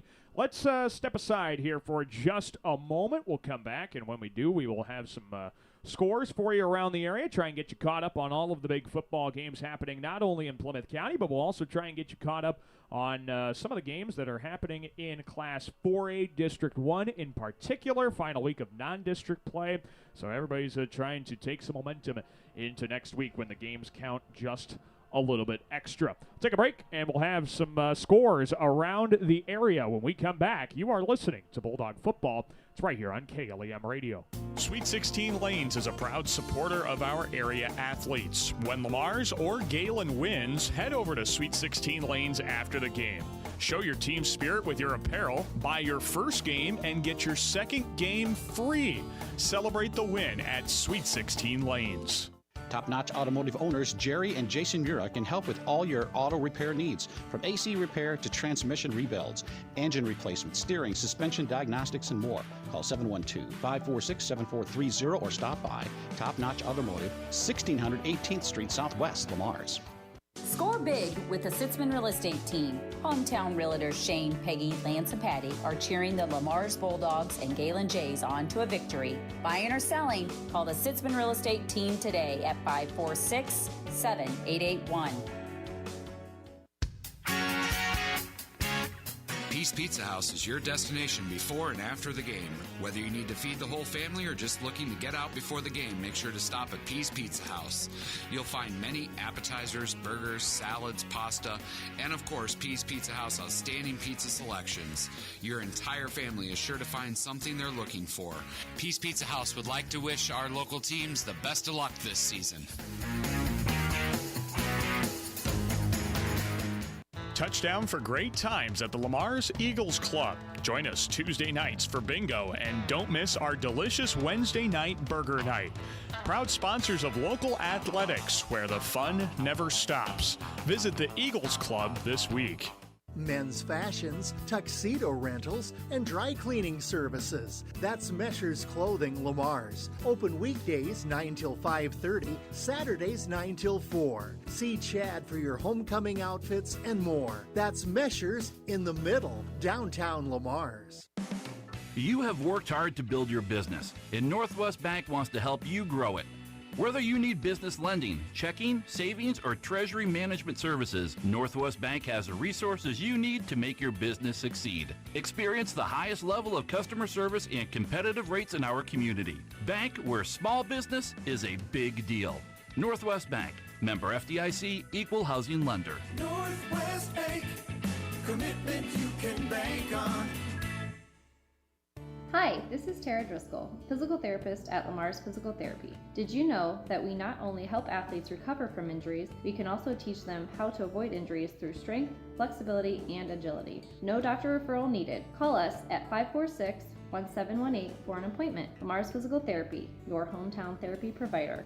Williams & Company, certified public accountants, congratulates all area athletes in support of excellence, good sportsmanship, and the spirit of teamwork. A proud sports sponsor, Williams & Company, CPAs, your full-service business advisor with a local office in Lamar's.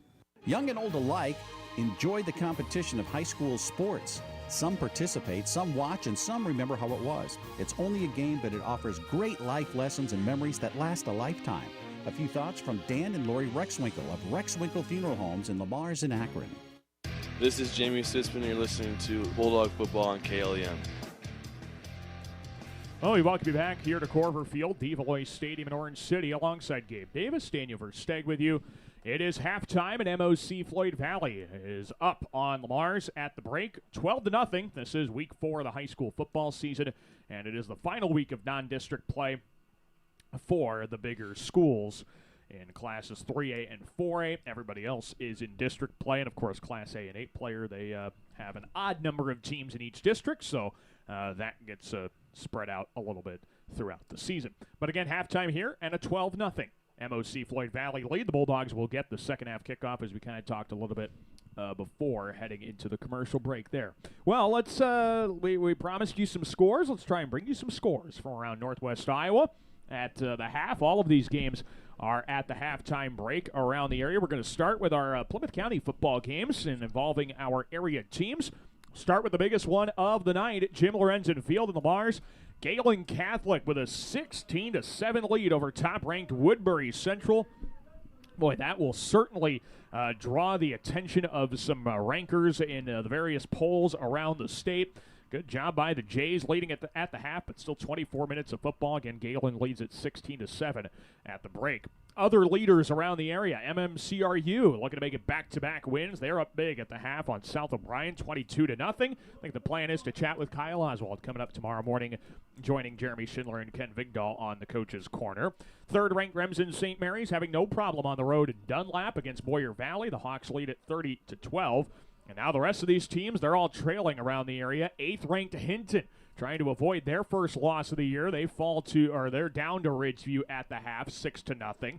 Hartley Melvin Sanborn with a 21-14 lead over Akron Westfield at the break. And Council Bluffs St. Albert leads Kingsley Pearson River Valley by a score of 14-0 at the halftime break. Around the district, there's a few games going on as far as non-district games are concerned. Right now, the Spencer Tigers, who the Bulldogs will see for homecoming next week, they are cruising over Sioux Center right now, 34-6 at the halftime break. Other scores in the district that we have for you, at least, it's Bishop Heelan leading Sioux City West 28-0. Nothing from Fort Dodge, Denison, Schleswig, or Storm Lake that we could find. Now let's go to some any miscellaneous scores we can find for you around the area. The Algona Bulldogs, they lead Boyden Hall Rock Valley 28-0. That game in the second quarter. Western Christian leading Cherokee 14-7. Last update in the first quarter there. It's Sergeant Bluff Luton up big on Harlan 28-0 at the half. I know the Cyclones had been a thorn in the side of the Warriors, much like they had been to Lamar's a number of years ago. But the Warriors a big lead over Harlan there at the half. West Sioux leads Lawton Bronson 17-3 in the third quarter. Central Lyon George Little Rock, a commonality between the Bulldogs and the Dutch. They're just throttling Sheldon right now, 42-6 at the half. Sioux City East up big on Sioux City North, 28-0 at the halftime break there. And those are the scores we could flag down for you from around Northwest Iowa. Well, again, the score here, the one that is the most important to you listening or watching, it is MOC-Floyd Valley leading the contest 12-0. Bulldogs will get the ball back to start the second half. After this, you're listening to Bulldog Football right here on KLEM. When it comes to service, your Lamar's Hy-Vee is #1 for shopping both in-store and online. Save with the Fuel Saver Plus Perks Rewards program at Hy-Vee, where there's a helpful smile in every aisle. Remember Stockton Towing, your AAA trained and certified operators for Iowa, Nebraska, and South Dakota. No matter when or where, call 402-508-5500. Stockton Towing, your roadside lifeguard and proud sponsor of high school sports. Colbeck Incorporated is proud to support local high school athletics. They encourage you to play hard and play smart and always show good sportsmanship. Best of luck from your friends, Brian, Kevin, and Wayne Colbeck. State Farm agent Michael Crank is a proud supporter of local athletics. Whether you are looking for auto, home, or health insurance, choose the agent that will be on your side. State Farm agent Michael Crank. This is Cy Bixman, and you're listening to Bulldog Football on KLEM.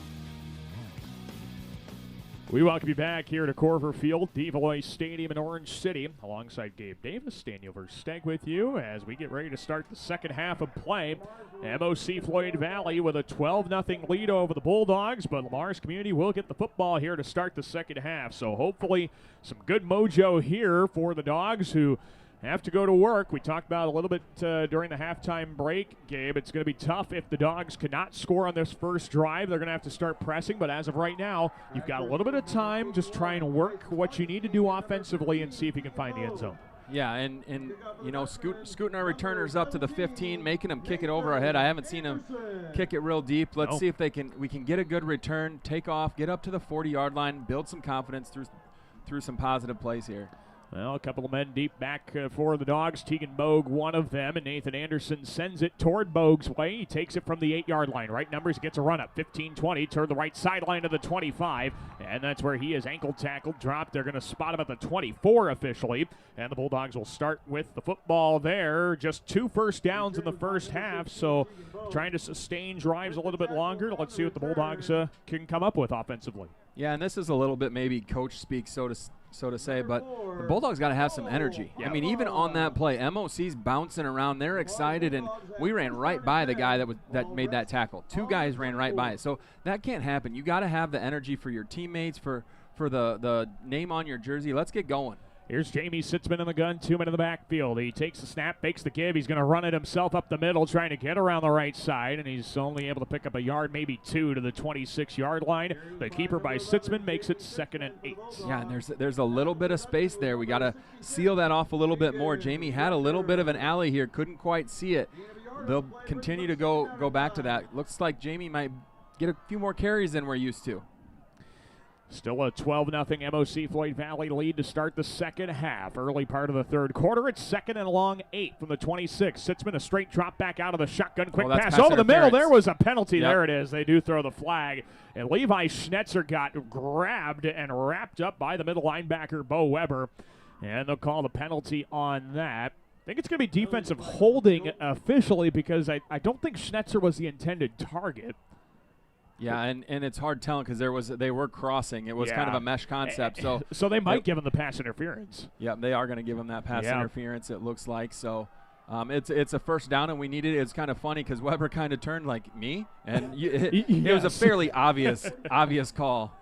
I like to say if I saw it, then it was an obvious penalty. I'm not usually a big eye for that, but the 15-yard pass interference penalty gives the Bulldogs just their 3rd first down of the night. They have it at the 41-yard line. Motioning Andrew Grant out of the backfield. The give up the middle goes to Jude Doherty, trying to punches his way forward, and he picks up a couple of yards to the 43, and that'll make it 2nd down and 8. Yeah, and they're really playing, we'll say a cover 2 shell, 2 safeties, but there's no safeties. Right. And so we're going to have to convert on something downfield here before too long. We've had a couple opportunities. They're very, very heavy on the front side of it. We're going to have to – they trust their guys. We're going to have to make them not trust their guys. Look for Andrew Grant maybe to get down the middle of the field. Yeah, to kind of translate what you're saying, you've got safeties, but they're shielded more toward the slot receivers. They're not playing over the middle. Sitzman drops the throw, 2nd and 8. There's a pass over the middle. Doherty's wide open across the 40 to the 30, 25. Wrestled down by Langton. You had it right on the money, Gabe Davis. That's a big pickup of 34, and the Bulldogs with a first down. And that was just – Jude went right through the middle on kind of what he's probably done 100 times and stood up and blocked. Just nobody was there, and it's still open. Wide open first down play. Dogs at the Dutchman 21-yard line. Out of the shotgun, Sitzman, 2 receivers. Pass right side, screen caught by Bixman. Trying to get outside the numbers to the 15. Pushing the block of Schnetzer, keeping Langton away from him. Bixman goes out of bounds at the 15. A pickup of 6 to make it 2nd and 4. Yeah, and MOC's not going to change, it doesn't look like. So don't be surprised if Jude can get through there again, or somebody else can get to the middle of that field to make a play. Well, hopefully the Dogs could score quickly here. That would allow so much more flexibility the rest of the quarter. 10:24 to play in the third. It's 2nd and 4 from the Dutchman 15-yard line. Sitzman fakes the give. He's keeping around the left side. Nothing there as the Dutchman pinched that hole right as Sitzman got to it. No gain will make it 3rd and 4. Yeah, they didn't really go for a whole lot. And what's going to end up happening is you're going to see Andrew in the flats here before too long, but we're going to still have to take care of that defensive end. We faked the run. Andrew came across and had to block. He did a decent job, but they just had more guys than we could block. Well, big 3rd down here. 3rd and 4 for the Dogs at the Dutchman 15-yard line. Under center, Sitzman. They give it to Kabongo. There's the reverse around the right side and diving close to the marker. I think it was Andrew Grant to the 12. He picks up 3. They're going to say 4th and a yard maybe. And this is where, this is that down you need to get it, and they're so close. Yeah, a yard, yep, right there. A full yard. Andrew Grant, we've seen that reverse run a couple times over the years. It's usually pretty successful. Going quickly, Dogs stacking the line. They give to Doherty on 4th and a yard. He fell forward, and he got it at the 11-yard line. A big yard for Jude Doherty, and the Dogs will move the chains with a fresh set of downs. I think so. We're not getting a definitive signal. The spot was favorable, and it is a first down. He rolled off that first tackler. It looked like he had it pretty easy, but nobody moved, and they're going to go quick to the line again. Yeah, why not? Just hurry it up. The Bulldogs with a first down on 4th and a yard. Look to the flats. They have it at the Dutchman 11-yard line. There are no receivers out there, 3 tight ends. They're going to fake the reverse. Sitzman's looking to throw. Left sideline to the end zone. Corner, jump ball, falls incomplete, and a penalty flag flies. Lots of contact in the end zone. Jude Doherty caught that ball, too. Jude Doherty caught it. He's holding it like he did, and he's one of the most honest guys I've ever met. So, but no signal of a touchdown. I think he was out of bounds. He was being tackled out of bounds by Cole Potabom. And so that's going to be pass interference for sure. I think it's on the bad guys here. We'll see what the Dogs get for field position. I think they should get it down to the 1. I think it's still half the distance in high school. Is it just half the distance in high school? Even when it happens, or 15 yards, whatever it is. It's not a spot thing. Yep, it is pass interference. So it is half the distance to the goal. The Bulldogs will get it now at the 5, and so it'll be 1st and 4 following the penalty. Great job by the Dogs here. Let's finish this drive in the end zone. Great start to the second half. Sitzman in the gun, 2 tight ends right, a receiver either side. He's going to keep on the draw, straight up the middle. He lowers his shoulder, gets hit at the 2, and spun backwards there. They'll spot him at the 3. It's a pickup of 2 to make it 2nd and 2. And they still have that first down marker, which is... They do. Yep. It's, I guess, not an automatic first down, meaning they don't reset the down, I guess. That's an interesting. Yeah. It should be first. We'll take it, because if we can get a first down inside the 1, that's even better. 8:33 to go here in the third quarter. Snap to Sitzman, gives up the middle. Andrew Grant is into the end zone for a touchdown. It's Jude Doherty into the end zone for a Bulldog touchdown. He punches his way in, and Lars is on the board, trailing 12-6 with 8:25 to go in the third. What a drive. That's exactly what needed to happen. We talked about it at halftime. We spoke it into existence, and the coaches put together some plays. We got the big play up the middle. Great drive for the Bulldogs. And now we'll see if Giovanni Kabongo can put the point after through, which we know he can. And now a penalty flag is thrown. What could this possibly be? Jude Doherty on the rushing touchdown for the Bulldogs, and now I think they're going to move. They're offsides. They are offsides. Which is, I don't. Oh, so what? Did the Dogs try and go for 2 now? No, I think, maybe if it were a little bit different situation. But Party is like, he's going to make the second one. Oh, they're going to say this is on the kickoff. They're going to apply this on the kickoff Even better. We'll take that as well. Jude Doherty with a rushing touchdown. Giovanni Kabongo now trying to boot it through. Trying to make it a 5-point game with 8:25 to go. Snap, spot, hold by Doherty. The right-footed kick by Kabongo easily sails through the uprights, and now a penalty flag after the play as well. They hit the center. They're going to get a 15-yarder. Unsportsmanlike is what they're going to get. So they hit the long snapper on the play. You cannot hit him. He is a protected individual on this just because his head is down usually a lot of times, and you could see they came right through the middle. A lot of times the officials down there are saying, get off the center, don't touch the center, and sometimes moving them physically out of the way. So they must have not listened. Point after kick is good. You're roughing the center. Yeah, you had it, Gabe. So we're going to have, I think, 2 penalties assessed on this kickoff. We'll try and straighten out for you. And Giovanni might kick this one to Scooters over here. He might, honestly. He will kick it across the street. We'll have that kick when we come back. 8:25 to go in the third. 12-7 MOC-Floyd Valley. Back after this on KLEM. Lamar's Community Athletic Boosters are proud supporters of this broadcast. Hard work and determination are vital to the success of our area athletics. The Lamar's Community Athletic Boosters are proud to stand behind our athletes and coaches as they work towards success on the field and in the classroom. At American Bank, we believe in offering you what you want in a bank. Free checking, free debit and ATM cards, extended lobby and drive-up hours, competitive loans and deposit rates, online and mobile banking with bill payment and mobile deposit services. American Bank, achieving success together for over 130 years. Member FDIC and equal housing lender. This is Bowen Rican, and you are listening to Bulldog Football on KLEM.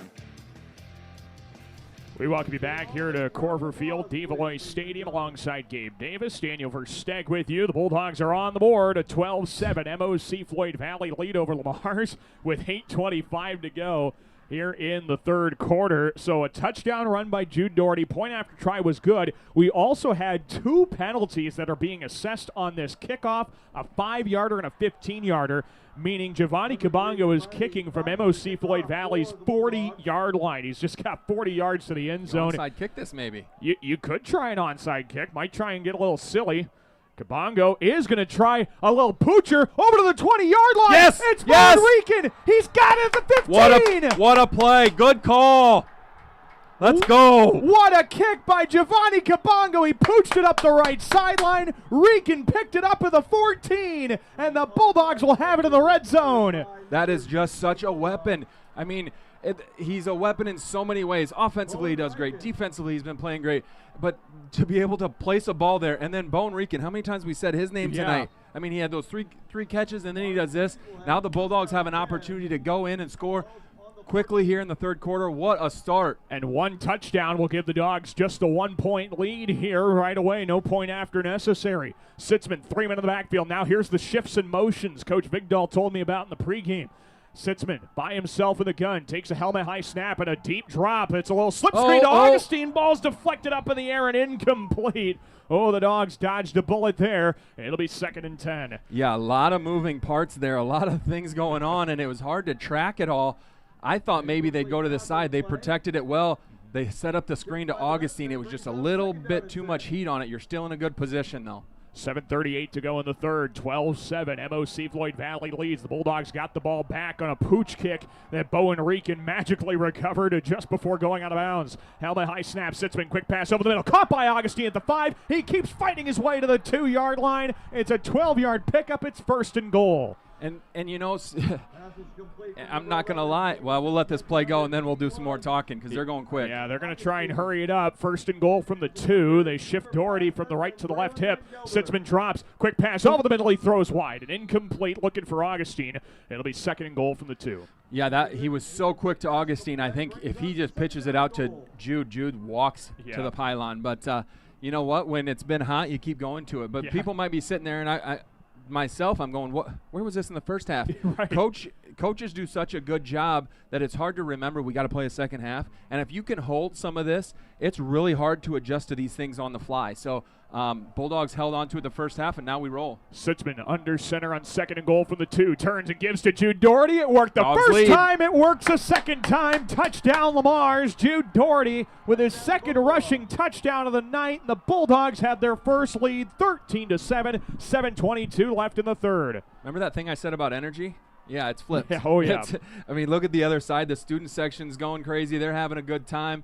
The Bulldogs are celebrating like crazy. Defense is now rested, and now you get an opportunity to go up 2 points. Snap, spot are all good. Right-footed kick is easily through the uprights and good. Your score now, Lamar's 14, MOC-Floyd Valley 12. The Dutch have not touched the football here in the second half, and the Dogs have scored twice. We'll take a break. Kickoff on the way next here on KLEM Radio. Hey, Bobby Blazer, how long you been waiting in that line? Head over with me to Easy Clean Car Wash. They're going to get you in and out in no time and make that black coat of yours look like $1,000,000. Say, thanks there, Mickey Mustang. I've been out four-wheeling and I got lots of mud and stuff in my wheel wells and other places as well. Bobby, didn't Libby Lexus tell you that Easy Clean Car Wash will pre-spray those hard-to-reach places, give you a quick massage, and make you feel and look like a whole new truck? So that's what Libby Lexus has been up to. You know, Mickey, she's looking fine. Easy Clean Car Wash on 12th Street, east of Hy-Vee and Lamar's. This is Waching Hosi, and you're listening to Bulldog Football on KLEM. We welcome you back to Corver Field, Develois Stadium, alongside Gabe Davis, Daniel Versteg with you. Boy, this game has flipped on its head really quickly. Lamar is now with a 14-12 lead over MOC-Floyd Valley, and the Dutch have not touched the football here in the second half. Giovanni Kabongo now gets a massive right-footed boot into it. Langton takes it out from the 2-yard line, takes a right seam to the 15, breaks a tackle there. He's wrestled and brought down by Colin Murphy at the 21-yard line. Not bad on the kickoff there by Kabongo. The Dutch will start just outside their own red zone. They'll spot him officially at the 22. Xavier Kraft was the first one down there. Kind of made him stutter step a little bit. Good to see Zay out there. And then Colin cleaned it up again. Last time it was kind of a shoestring. This time it was kind of, I won't call it a horse collar, but it was pretty high. He got him up high. Probably not where you want to take him, but you know what? He wrestled him down right around the 20-yard line, and we're in good shape. Now the defense gets to play. Yeah, for the first time in the second half, MOC-Floyd Valley possesses the football after giving up now 14 points. Here is the snap to Albers out of the pistol. Pitch play left on the option. It's Dylan Mosdom around the left numbers. 25-30. He turns upfield 40. 45-50. Penalty flags thrown. They had a clip and a hold. As Mosdom gets out of bounds across midfield to the 47. I think they only got the block below the waist, or the clipping penalty there. But for now, it is 31 yards for Dylan Mosdom, but that is not going to be how this play results. They are going to get a hold there at the 40, but you saw the hold at about the 25. Yeah, they were holding Giovanni right here on the edge, and the official on this side was looking to make sure he was staying in bounds rather than watching the block or hold, whatever you want to call it. But dodged a bullet there, gained a few yards back. Got to continue to play some defense here. Yeah, MOC-Floyd Valley nets a pickup of 8 yards to the 30-yard line on that play, but with the penalty, they ended up losing about 23 from the result of the play. And so the Dutch have first down and 2 from their own 30-yard line. 7:08 to play in the third. 14-12 Bulldogs lead. I formation under center as Albers turns and gives to the fullback. It's Corselman, Caleb Corselman up the middle of the field. And he picks up a hard-earned 6 yards, rumbling his way for an MOC-Floyd Valley first down to the 36. Yeah, and MOC, they're just going to try to stick to the script that they've been doing. They had success in the first half. To me, that was a great opportunity for them maybe to take a shot and see what happens here, because you're 1st and 2. Yeah, doesn't happen very often, but they're going to stick to the script, do what they do, and still try to power, but still they're going to flip it out to the edges a little bit here too.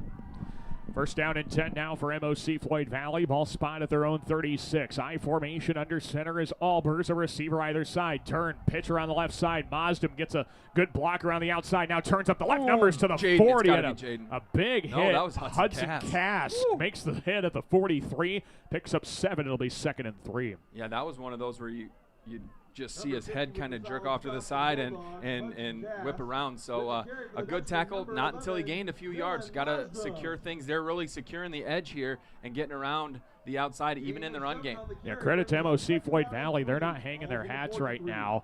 They are very much in this ball game.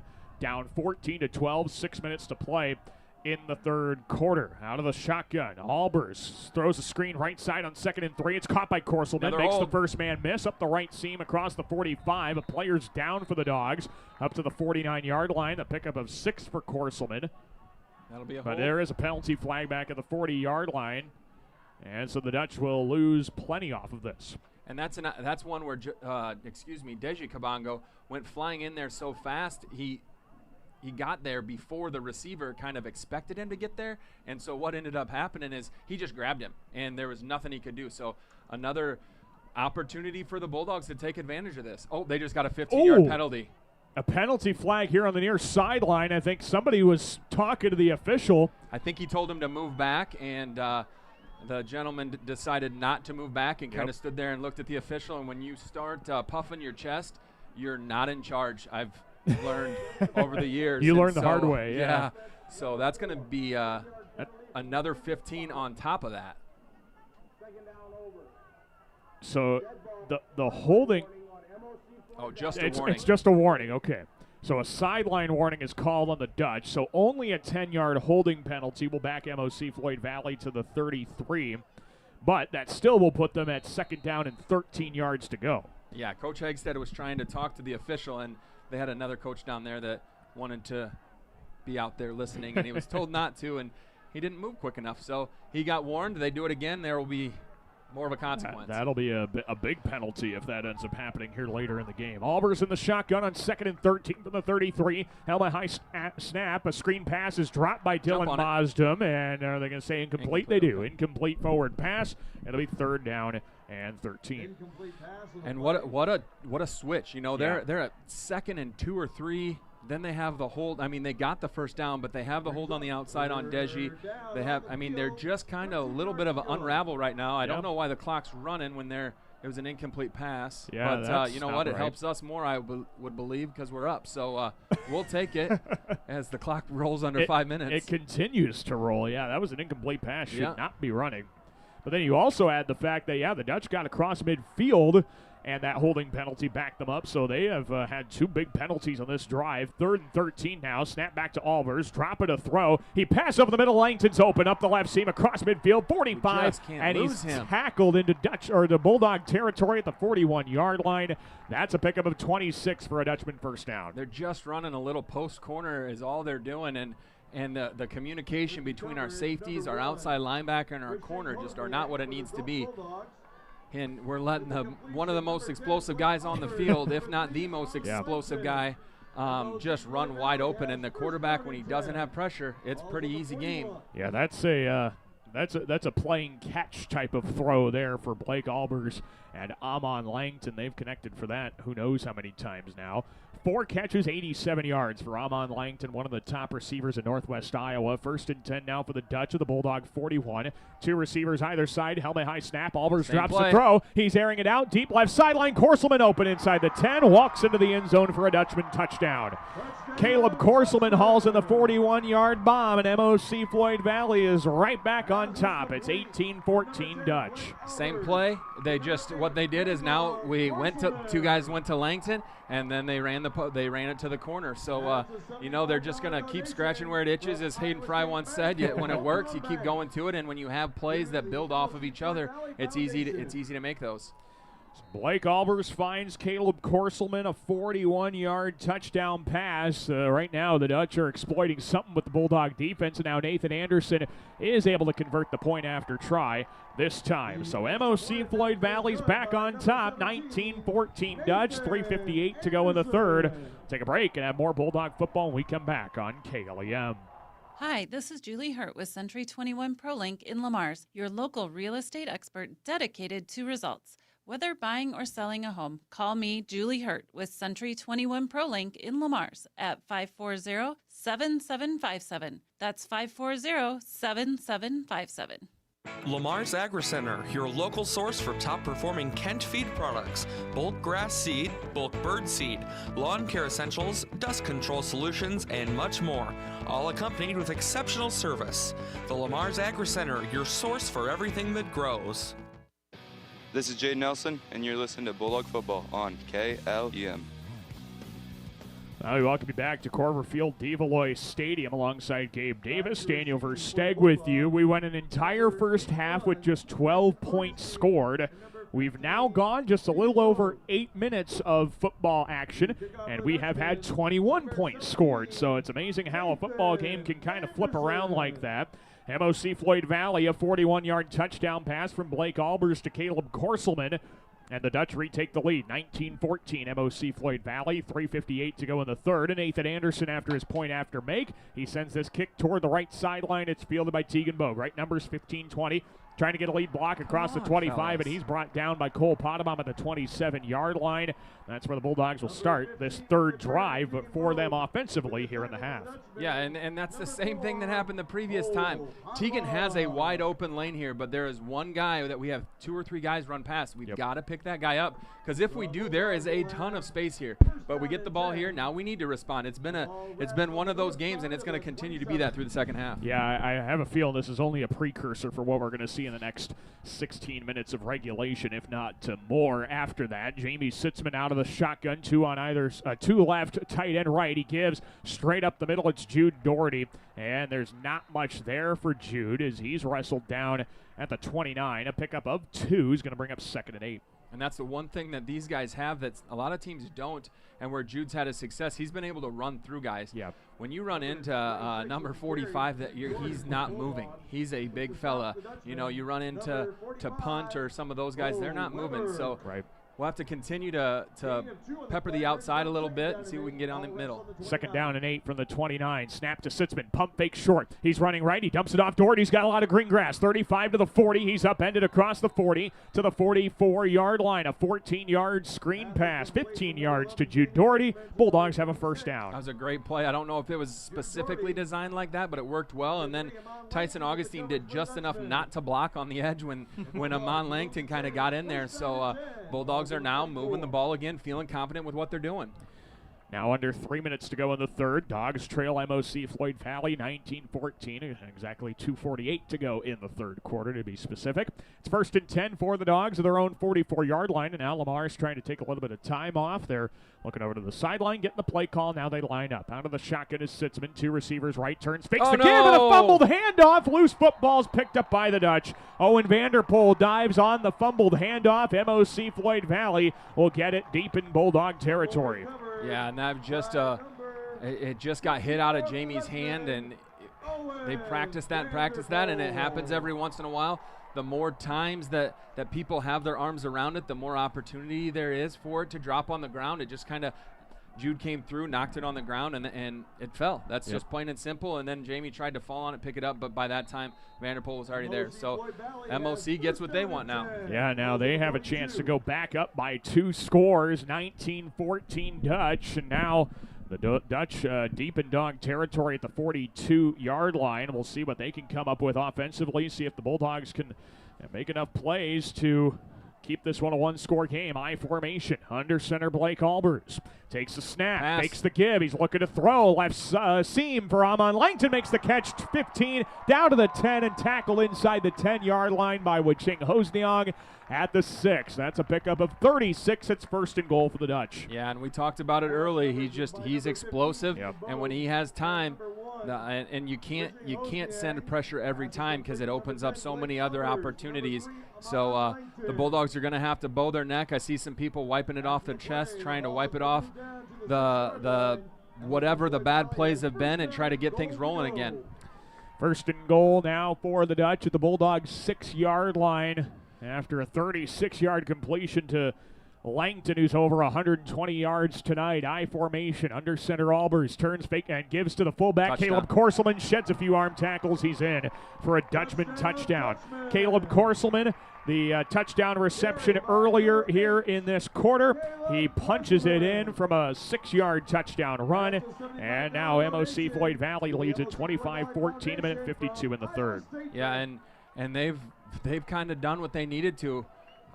Anytime they've touched the ball the last few times, Bulldogs need to understand that you're right there. You can come back. You've scored quick already, but we've got to take care of the business. Point after try by Nathan Anderson is he did get it. Just inside the right upright and good. And your score now with a minute 52 left to play in the third quarter. MOC-Floyd Valley 26, Lamar's 14. We will take a break and come back to see how the Bulldogs respond after this. You are listening to Bulldog Football on KLEM Lamar's.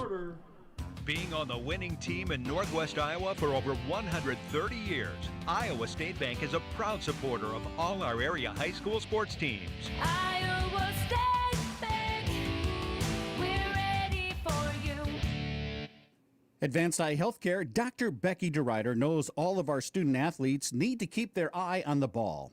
Make sure with an eye exam at Advanced Eye Healthcare at Walmart Vision Center in Lamar's. Dr. Becky DeRuyter. This is Jude Doherty, and you are listening to Bulldog Football on KLEM. Well, we welcome you back here to Corver Field, Beaverloy Stadium with Gabe Davis up in the booth. Daniel Versteg with you. What a quarter this has been. A minute 52 left to play in it. MOC-Floyd Valley leads Lamar's 26-14. The Bulldogs scored on the first 2 drives of the quarter, thanks in large part to the onside kick that got them the ball back. And now MOC-Floyd Valley scored, forced the fumble, and got the football back and scored again. And now leads it again by 12 points. Anderson gets into the kickoff. This one's fielded at the 15-yard line by Bogue. Takes it up right numbers, 25, right sideline to the 30. And he's tackled out of bounds across the 30. A decent return up to the 32-yard line. And the Bulldogs will have it right there to start this drive. All right, now we're back to where we were to start this quarter, which seems like a wild way to get there, but we are there. We have had just about everything in this quarter at this point. You go from being down 12 to being up 2 without them touching the ball to turning it over again. And as you mentioned in the break, the Bulldogs had 2 turnovers that they forced in the first half, couldn't score. MOC-Floyd Valley forces Lamar's first turnover of the night, and 2 plays later finds the end zone. 1st and 10 from the 31 for the Dogs. Play fake rolling left. Sitzman rushing into pressure. He sheds a sack. Throws up the left numbers. It's caught across the 40 to the 45-yard line. 50. Jaden Nelson fighting his way. into Dutchman territory to the 49. He picks up 20 for a Bulldog first down. You know, and the game is, it's just tackling. I mean, they tackled Jamie there. That's a loss. And they didn't do it. We get a big gain, and now we get the momentum back. Well, we'll see if the Bulldogs can use it here. Down 12 points. Snap back to Sitzman on 1st and 10. Steps up in the pocket, evades one pressure, dumps it off right seam. It's caught across the 45 to the 40. Levi Schnitzer breaking three tackles to the 35, and he's tackled deeper into Dutchman territory at the 30. Levi Schnitzer broke 3 tackles for a 19-yard pickup and another first down. And that was the play where they ran Jude right up the middle. But the linebacker ran with him, which meant no one was there for Levi. So now 1st and 10. Bulldogs going quickly at the Dutchman 30-yard line. Handoff. Jude Doherty works his way up the right seam. 25 to the 20. Another first down. He keeps pushing the pile across the 15. Jude Doherty continues down to the 13-yard line. That's a 17-yard carry for Jude. First down and 10 again for the Dogs. And now the Bulldogs are rolling. This has been quite a quarter. Oh, my word. It has been all over the place here at this point in the contest. 1st and 10 for the Bulldogs, now in the red zone of the 13, and now MOC-Floyd Valley wants a timeout. The Bulldogs had them on their heels going quickly.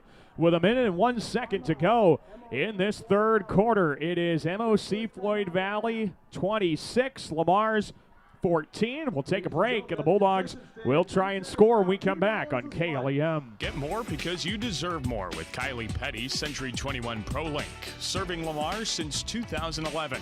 Wishing our local teams a successful season. Visit KyliePetty.com for your real estate needs. Success is born of skill and team. Like the teams playing, CNOS has combined award-winning skill and teamwork into the premier medical facility in the region. For the areas of joint, bone, muscle, nerve, and brain are treated with the skills of comprehensive care from a team of highly trained experts. And CNOS takes care of many of the student athletes in Siouxland. CNOS is proud to bring you this game. Go to cnos.net to learn more. This is Asher Moss, and you are listening to Bulldog Football on KLEM. Coming out of the first time out of the half by MOC-Floyd Valley. Bulldogs have 1st and 10 from the 13, and we got a false start right out of the break. And it's another false start penalty against the Dogs. And the Bulldogs will have 1st and 15 now from the Dutchman 18. The unfortunate part about that is, I always say it's never good, but when you're the furthest one away, and that was 2 receivers on the outside, you just watch the ball. You don't even listen. No. And we got a little antsy there, a little bit too much emotion. Rein it back in, and let's go score. 59 seconds left to go in the third. 26-14 Dutch. 1st and 15. Sitzman faces pressure from the right. Steps through it. Looks to throw. Ball's jarred loose. That's incomplete. And they're going to call it a fumble, but that's a bad call. The Dutchmen are on it at the 20-yard line. They're going to say a fumble. It's MOC-Floyd Valley football. Yeah, that's a bad call, and that would definitely be reviewed. And whether or not it's overturned at another level, I don't know. But, yeah, that's very unfortunate to have that end the drive. Yeah.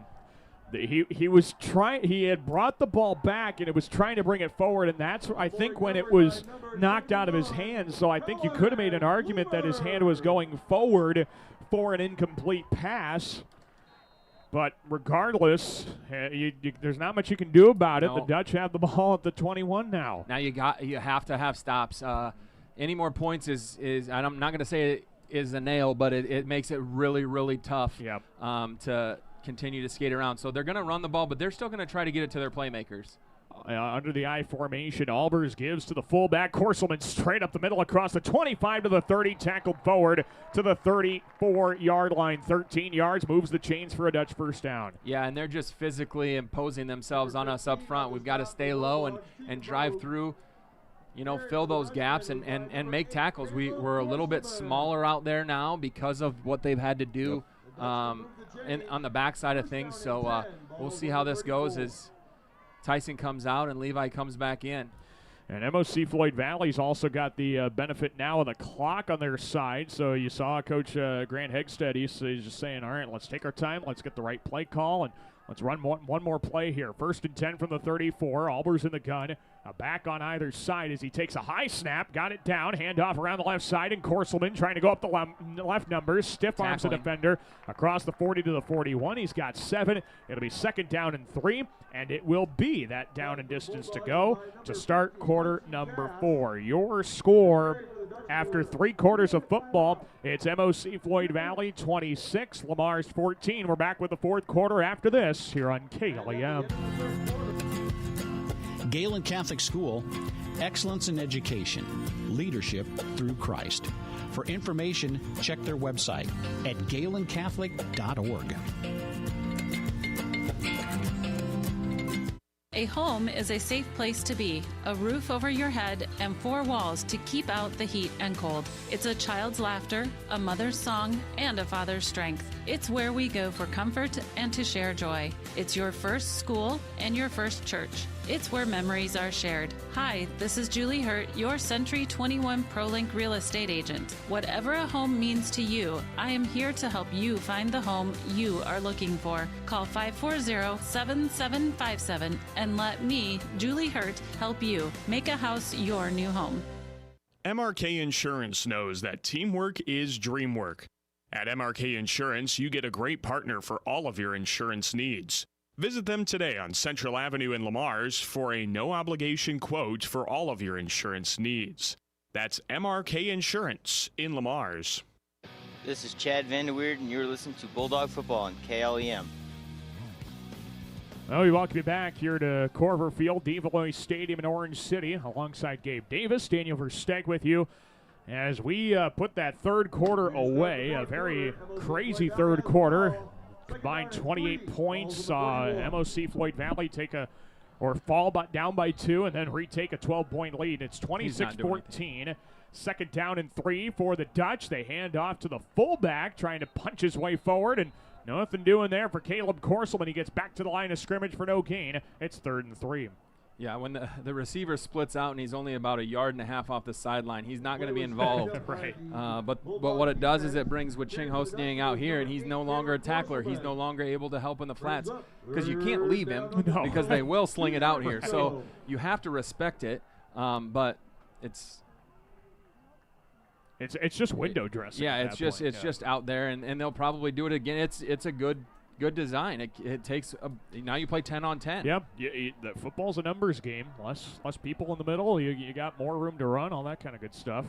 3rd down, and they'll say about 2 from the 42. I formation again. The handoff up the middle, and a big first down. Dylan Mosdem turns up the left sideline across midfield, and he's into Bulldog territory at the 44-yard line. That's a pickup of 14 yards and a Dutchman first down. Yep, right up the middle, and there's no disguising it. It was just a power play. They just went right through the middle, and they blocked it up well. We needed to find some legs there, and now they get that first down, and they're really in the driver's seat now, up 2 scores. And seeking a 3rd there, the Dutchmen have scored on each of their last 2 drives now.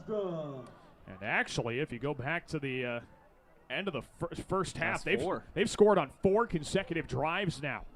Boy, really tough going here for the Dogs. Can they make a stop here? 1st and 10 of the Bulldog 44. I formation, handoff up the middle, and again it is Dylan Mosdem just knifing his way through the Bulldog defense. No resistance up to the 38. It's a pickup of 6, and it's 2nd and 4. Yeah, we're kind of running around blockers on the edge, and which is really opening things up. You can have one guy contain the outside, but you can't have both, and so it makes it tough. We're almost too quick to decide what we need to do. Giovanni probably needs to duck in and fill that. Not sure exactly what the design is on that, but looked like Andrew was on the outside, but then Giovanni was also on the outside of him, which makes it tough. 2nd down and 4 for the Dutch from the Bulldog 38-yard line.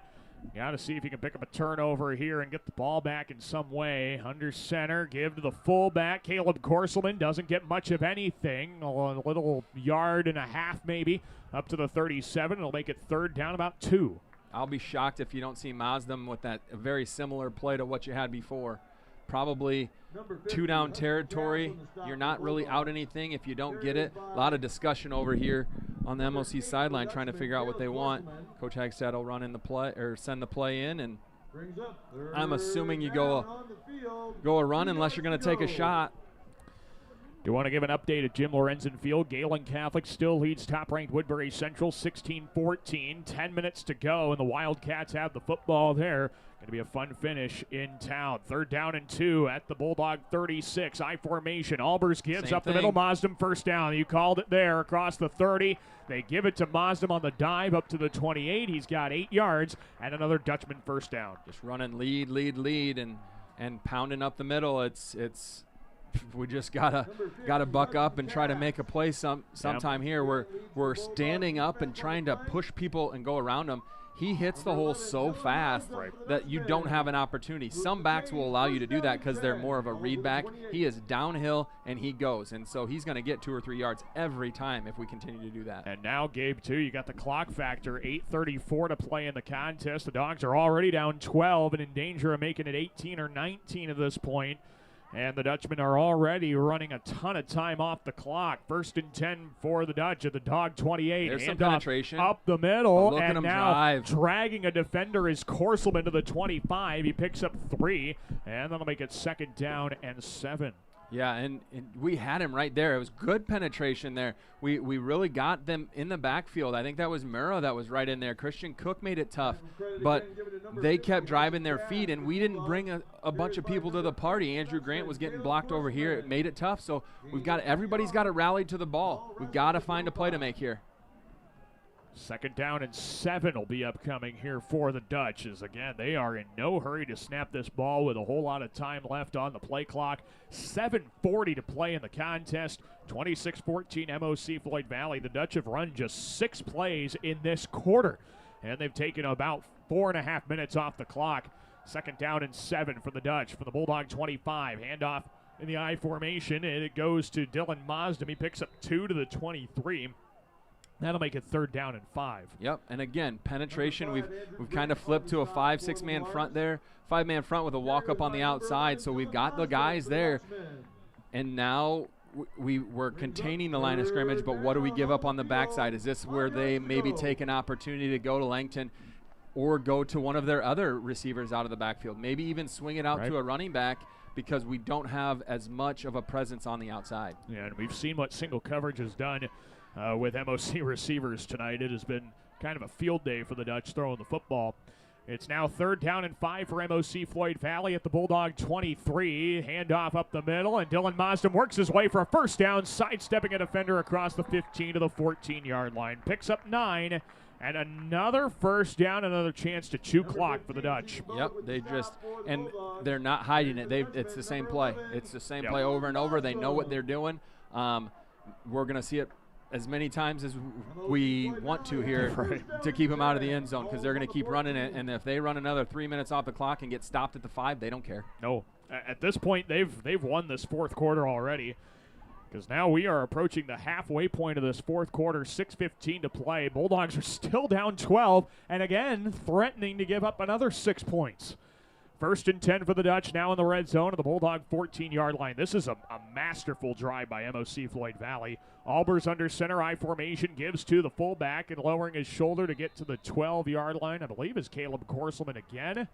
It's just a couple of yards there for the fullback. No, that's Braylon Van Gelder on the carry there at fullback. Either way, it makes it 2nd and 8.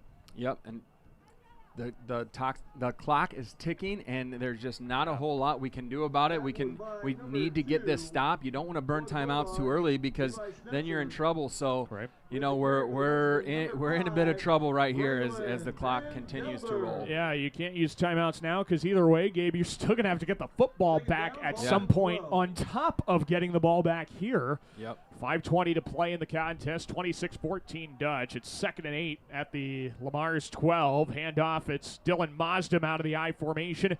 Is only able to pick up a yard. Good push by the Bulldogs at the line. It'll be 3rd down and 7 at the 11. And really what we need is them to put the ball on the ground and have it pop into someone's hands. Yeah. That's really, I mean, with 5 minutes left, they have had it since the beginning. Yep. And really, whether or not they score, they've had 2 turnovers that they've turned into points or an extreme amount of time. And it's costing us. Yeah, at this point, they have run 10 plays in this 4th quarter, and it's taken 7 minutes and 20 seconds off the clock. They are just chewing this clock up like there's no tomorrow. 4.5 to play.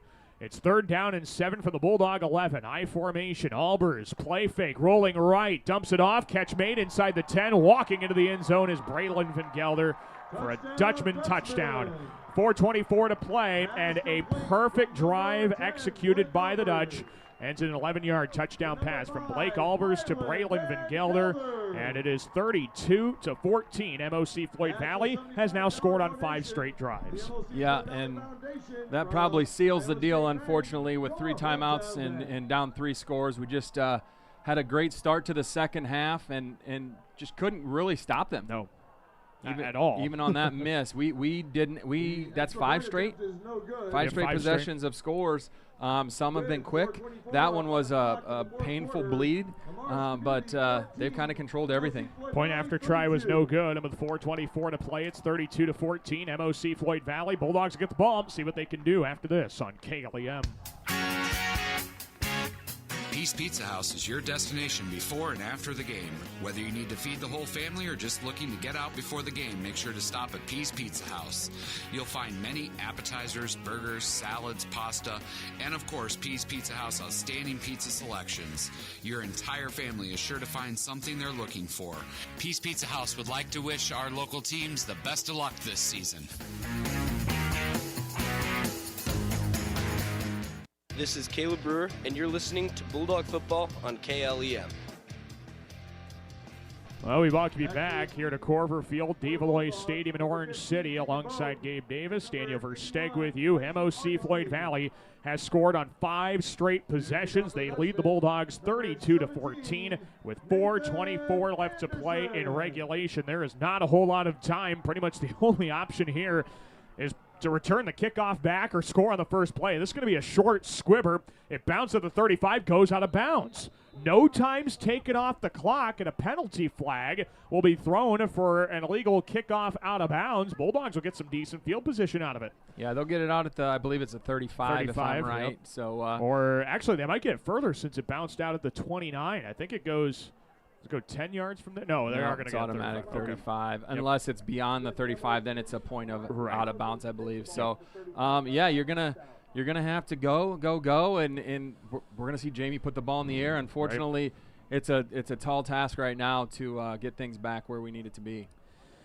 Well, by the way, in Lamar's, Woodbury Central has scored. The Wildcats have their first lead up 21-16 on Galen Catholic. 8 minutes to play. 1st and 10 for the Dogs at the 35. Down 18 here. Sitzman running for his life, rolling all the way to his left. He just chucks it out of bounds, and he did barely, I think, get it across the line of scrimmage and out of bounds. The incompletion will make it 2nd down and 10. Yeah, and this is where they do that 3-man front. They're going to put their ends very wide, and they're going to bring people off of the edge. They can still drop 7 back, but we're going to see pressure from 4, but you don't know where it's coming from. And right now, they have all the cards. They can kind of do what they want. They could even drop back and in with coverage with 8. Yeah. And they're still generating pressure, which is a scary thought here at this point. Sitzman turns and gives. Andrew Grant up the right seam, gets across the line of scrimmage, picks up the 37-yard line. Just a pickup of 2 will make it 3rd and 8. Yeah, and that's a keep you honest type of run there. We don't necessarily want to run, but coach is sitting there going, if they're going to only rush 3, we might as well try to pop off a play here and see what happens.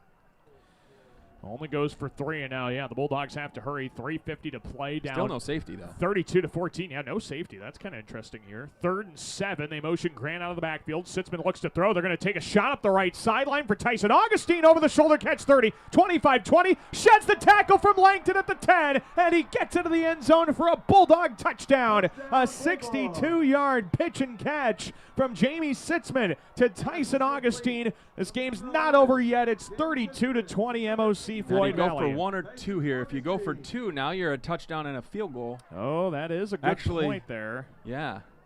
So they're going to go for 1. They'll just go for 1 here. I think the idea is you're probably going to need the touchdown anyway, or a big drive, I guess. Giovanni Kabongo on for the point after. Snap and spot are good. Right-footed to kick. It is through the uprights and good as well. So we're not saying die yet. 3:37 to play. It's 32-21 MOC-Floyd Valley. Dogs will probably need to try an onside kick here when we come back.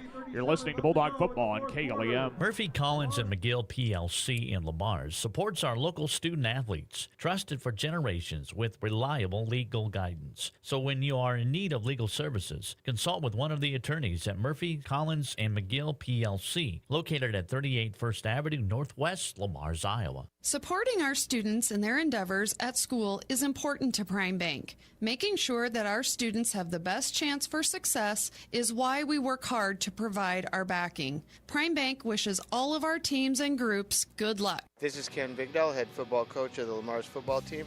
You're listening to Bulldog Football on 1410 AM, 96.9 FM Clem. Well, we welcome you back here to Corver Field, Develois Stadium, alongside Gabe Davis. Daniel Versteg with you. Game's not over yet. A 62-yard pitch and catch from Jamie Sitzman to Tyson Augustine has made it a 32-21 Dutchman lead. 3:37 to play in regulation. And now the Bulldogs, everybody in the building thinks so, and it looks like it will be an onside kick try. The Dutch will send one man back just in case. 6 over here, though. You got to have 6 over here. Yep, they are realigning everybody. So they've got 6 lined up to the right, 4 to the left. Giovanni Kabongo will try and see if the Dogs can recover another kickoff. They've done that once already. Here's the bounce. It is dove on penalty at on the them. 49. They moved across the line of scrimmage. They're going to have. We're going to get a chance to re-kick that. MOC-Floyd Valley has called for the penalty. Tayan Gruendijk dove on at the 48-yard line. You have to line up 10 yards off the ball, and the Dutch, I think, jumped. 3:36 to play. 32-21 MOC-Floyd Valley.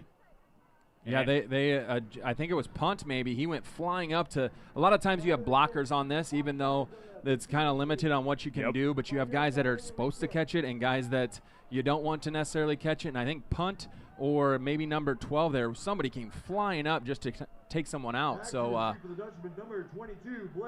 we'll get another opportunity. Yep. So Giovanni will get another try to onside kick this one, see if the Dogs can get the possession on it. See if second time's the charm here for Giovanni Kabongo.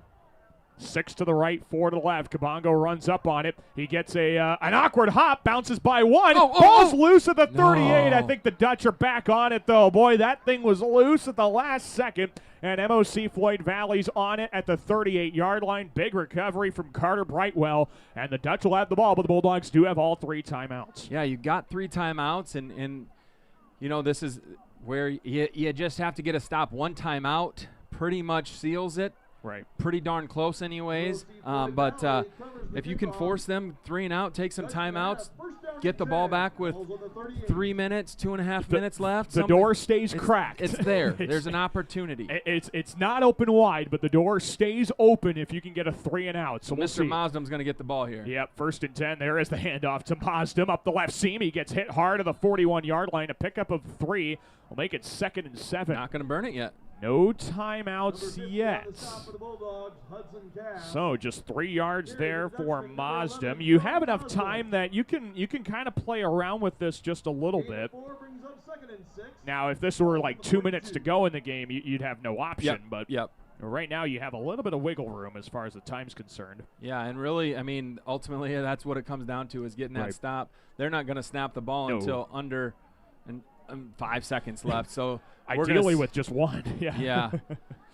So we'll see what the Dogs have. 2:50 to play. 32-21 MOC-Floyd Valley. It's going to be 2nd and 6 for the Dutch at the 42-yard line. Under center in an I formation is Albers. Pitch play right around the right side for Mazdam. Carries outside the right numbers. And a good open field tackle by Andrew Grant brings him down to the line of scrimmage. No gain. There's the timeout now from Ken Bigdahl with 2:33 to play in the game. We'll take the timeout with the Dogs. MOC-Floyd Valley. Stop it at 3 more seconds, Reno. Hopefully they'll try and adjust to that, but we'll take a break and come back after the timeout. You're listening to Bulldog Football right here on KLEM. Does your bank pay you a great rate on your checking account? With Northwest Bank's Compass Rewards account, you can earn our best rate. Plus, there are no monthly service fees. We have easy-to-use banking services at your fingertips. Plus, we reward you for growing your relationship with us. So check us out. You'll be glad you did. nw.bank/best rates. Northwest Bank. Member FDIC. Commitment you can bank on. This is Christian Cook, and you are listening to Bulldog Football on KLEM. Well, we welcome you back here to Corver Field, Develois Stadium, alongside Gabe Davis. Daniel Versteg with you as the Bulldogs are trying to throw some stuff at the wall, see if it can stick right now. 2:38 to play. It's 32-21. MOC-Floyd Valley leads Lamar's. The Dutchmen have gotten down to a 3rd and 6 at their own 42-yard line, and the Dogs will try and force a 4th down here. Lamar's has now invested 1 timeout, have 2 remaining each side with 2 timeouts remaining late in this ball game. Dogs down 11, so they're going to have to get the ball back at some point as well. But hoping maybe a quick stop and a quick score can set themselves up for as much opportunity to get the ball back. 3rd and 6 from the 42. I formation. Albers gives to Korselman. He makes the first man miss up the left seam 50 into Bulldog territory. 47 goes down for a pickup of 9, maybe 10, and it'll be a Dutchman first down into Bulldog territory. And that, unfortunately, will all but do it. With 2 timeouts left, they can run it down 40 seconds a couple times, and that'll do it. We had an opportunity to tackle, just couldn't quite wrap him up. They went first back that time instead of Mazdam. They've gone to Mazdam so many times. Right. I think they just kind of got us with a little quick hitter, and unfortunately, that's going to be all she wrote. Great effort, but just couldn't quite convert when we needed to early in the game. Good news in Lamar's. Galen Catholic retakes the lead on Woodbury Central, 22-21. 5 minutes left. A Brant Klein touchdown reception there. 1st and 10 of the Bulldog 48. Handoff around the left side, and that is Braylon Van Gelder picking up 3 to the 45-yard line, and that'll make it 2nd down and 7. So Braylon Van Gelder picks up 3, and now the clock is ticking. And the unfortunate part is now that you've used a timeout, there's really not much you can do about it now. 2 timeouts don't do you any good in trying to get the football back. So, and even if you do get the ball back, you've burned all your timeouts at that point. You have short time, all that kind of stuff that doesn't lead into your favor. So 2nd down and 7 for the Dutch at the Bulldog 45-yard line. And the Dutch are going to line up in the victory formation here. Take a couple of knees. Snap to Albers, takes the knee, and he's going to have to do that at least one more time to finish off this ball game. Well, it's a tough pill to swallow, but boy, I just love the fight again by the Dogs. It's unfortunate it came in the second half, but Lamar's back against the wall a couple of times in this half. They were able to put up a fight and at least show that they weren't going to roll over for this one. Yeah, that's it is tough because really the first half was not the showing we wanted offensively or defensively. Almost a little passive at times, and that's just not what we're accustomed to out of the Bulldog team. They came out and hair on fire in the second half, and those first 2 possessions before allowing anything for MOC was great to see, but the playmakers for the Dutch were just too much for our defense tonight. And MOC-Floyd Valley is a winner tonight by the final score of 32-21. Lamar's will head into district play 2-2 next week. MOC-Floyd Valley improves to 3-1 heading into district play, which starts next week. Take a break. We got some post-game coverage for you to recap this ball game. Again, a 32-21 victory for MOC-Floyd Valley over your Bulldogs. We're back with more Bulldog football in our post-game coverage after this here on KLEM. Kemp's Dairy of Lamar's is a proud supporter of area athletics. They focus on strong, healthy bodies with all their dairy products. And they continue to strive hard to provide the best possible dairy products to their customers. That's Kemp's Dairy of Lamar's. Plymouth Awards and Engraving is a proud sponsor of local athletics. For all of your custom awards and engraving needs, visit Plymouth Awards and Engraving at 130 4th Avenue Northeast in Lamar's. You are sure to find that perfect gift for anyone at Plymouth Awards and Engraving. Certified public accountants Cruz & Cruz extend their support to all the athletes and remind everyone, in the spirit of sports, participation is more important than winning. Cruise and Cruise Accounting, proud to be a sponsor of KLEM Sports. Hi, Jessica G. Well, hello, Libby Lexus. I'm so excited to get the spa treatment at Easy Clean Car Wash. My owner knows how much I love the soft water. Oh, and the quick massage just makes my bumpers tingle. And the blow dry is to die for. It always leaves my exterior sleek and shiny. My owner bought me a year pass so I can have the spa treatment anytime I want. Hey, ladies. Ooh, nice tires. Oh, Mickey Mustang, you're such a player. Easy Clean Car Wash. Give your car the spot treatment today. 12th Street east of Hy-Vee, Lamar's. Connected Electric South is your electrical headquarters for residential, commercial, and agriculture. Call for a free quote today at 546-5062. Call Connected Electric South for all your electrical needs. 546-5062. Floyd Valley Healthcare wants you to play at the peak of your skills. Don't forget to stretch your muscles, hydrate, and schedule your wellness checks to reach your full potential. Best of luck from Floyd Valley Healthcare in Lamar. A home is a safe place to be, a roof over your head, and 4 walls to keep out the heat and cold. It's a child's laughter, a mother's song, and a father's strength. It's where we go for comfort and to share joy. It's your first school and your first church. It's where memories are shared. Hi, this is Julie Hurt, your Century 21 ProLink real estate agent. Whatever a home means to you, I am here to help you find the home you are looking for. Call 540-7757 and let me, Julie Hurt, help you make a house your new home. Protect your eyes from the sun during the game and all year long with sunwear from Gretkin Family Eye Care downtown Lamar's. And don't forget to schedule your back-to-school eye exams with Gretkin Family Eye Care. Siouxland Glass is so glad you're supporting local athletes and listening to this great matchup. Siouxland Glass wants me to tell you that if you have a chip or crack in your windshield or need the whole thing replaced, you can call them at 540-9080. Siouxland Glass. This is Jamie Sispin. You're listening to Bulldog Football on KLEM. We welcome you back to Corver Field, Develois Stadium in Orange City with Gabe Davis, Daniel Versteg with you. 32-21, MOC-Floyd Valley takes down the Bulldogs as Lamar's will head into district play with a 2-2 record. MOC-Floyd Valley improves to 3-1. Got a lot to get to on our post-game coverage. Let's first start with some of the numbers. The second half just ballooned on us after 12 points total in the first half, specifically in the final 8 or 9 minutes of the second quarter. These two teams combined for 41 points in the second half, 28 total in the third quarter. A big third quarter there that saw the Dutch go down 2 without touching the football in the second half, going up 12 a couple of drives later thanks to some turnovers. MOC-Floyd Valley also scored the ball 5 consecutive drives. Some of the numbers, MOC-Floyd Valley with 437 yards of total offense, split pretty closely, 281 passing yards, 166 rushing yards.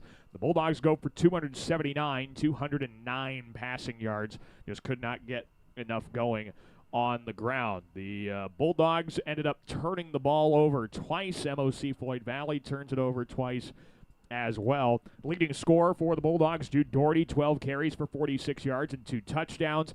On the as far as through the air, Jamie Sitzman goes 16 of 24 for 224 yards. His touchdown and reception ends up going to Tyson Augustine, who hauled in 2 catches for 74 yards and that touchdown. On the defensive side, Hudson Cass led the way. He had 8 tackles. Tegan Bogue had the interception for the Bulldogs. A fumble recovery in there by Andrew Grant on the bad snap.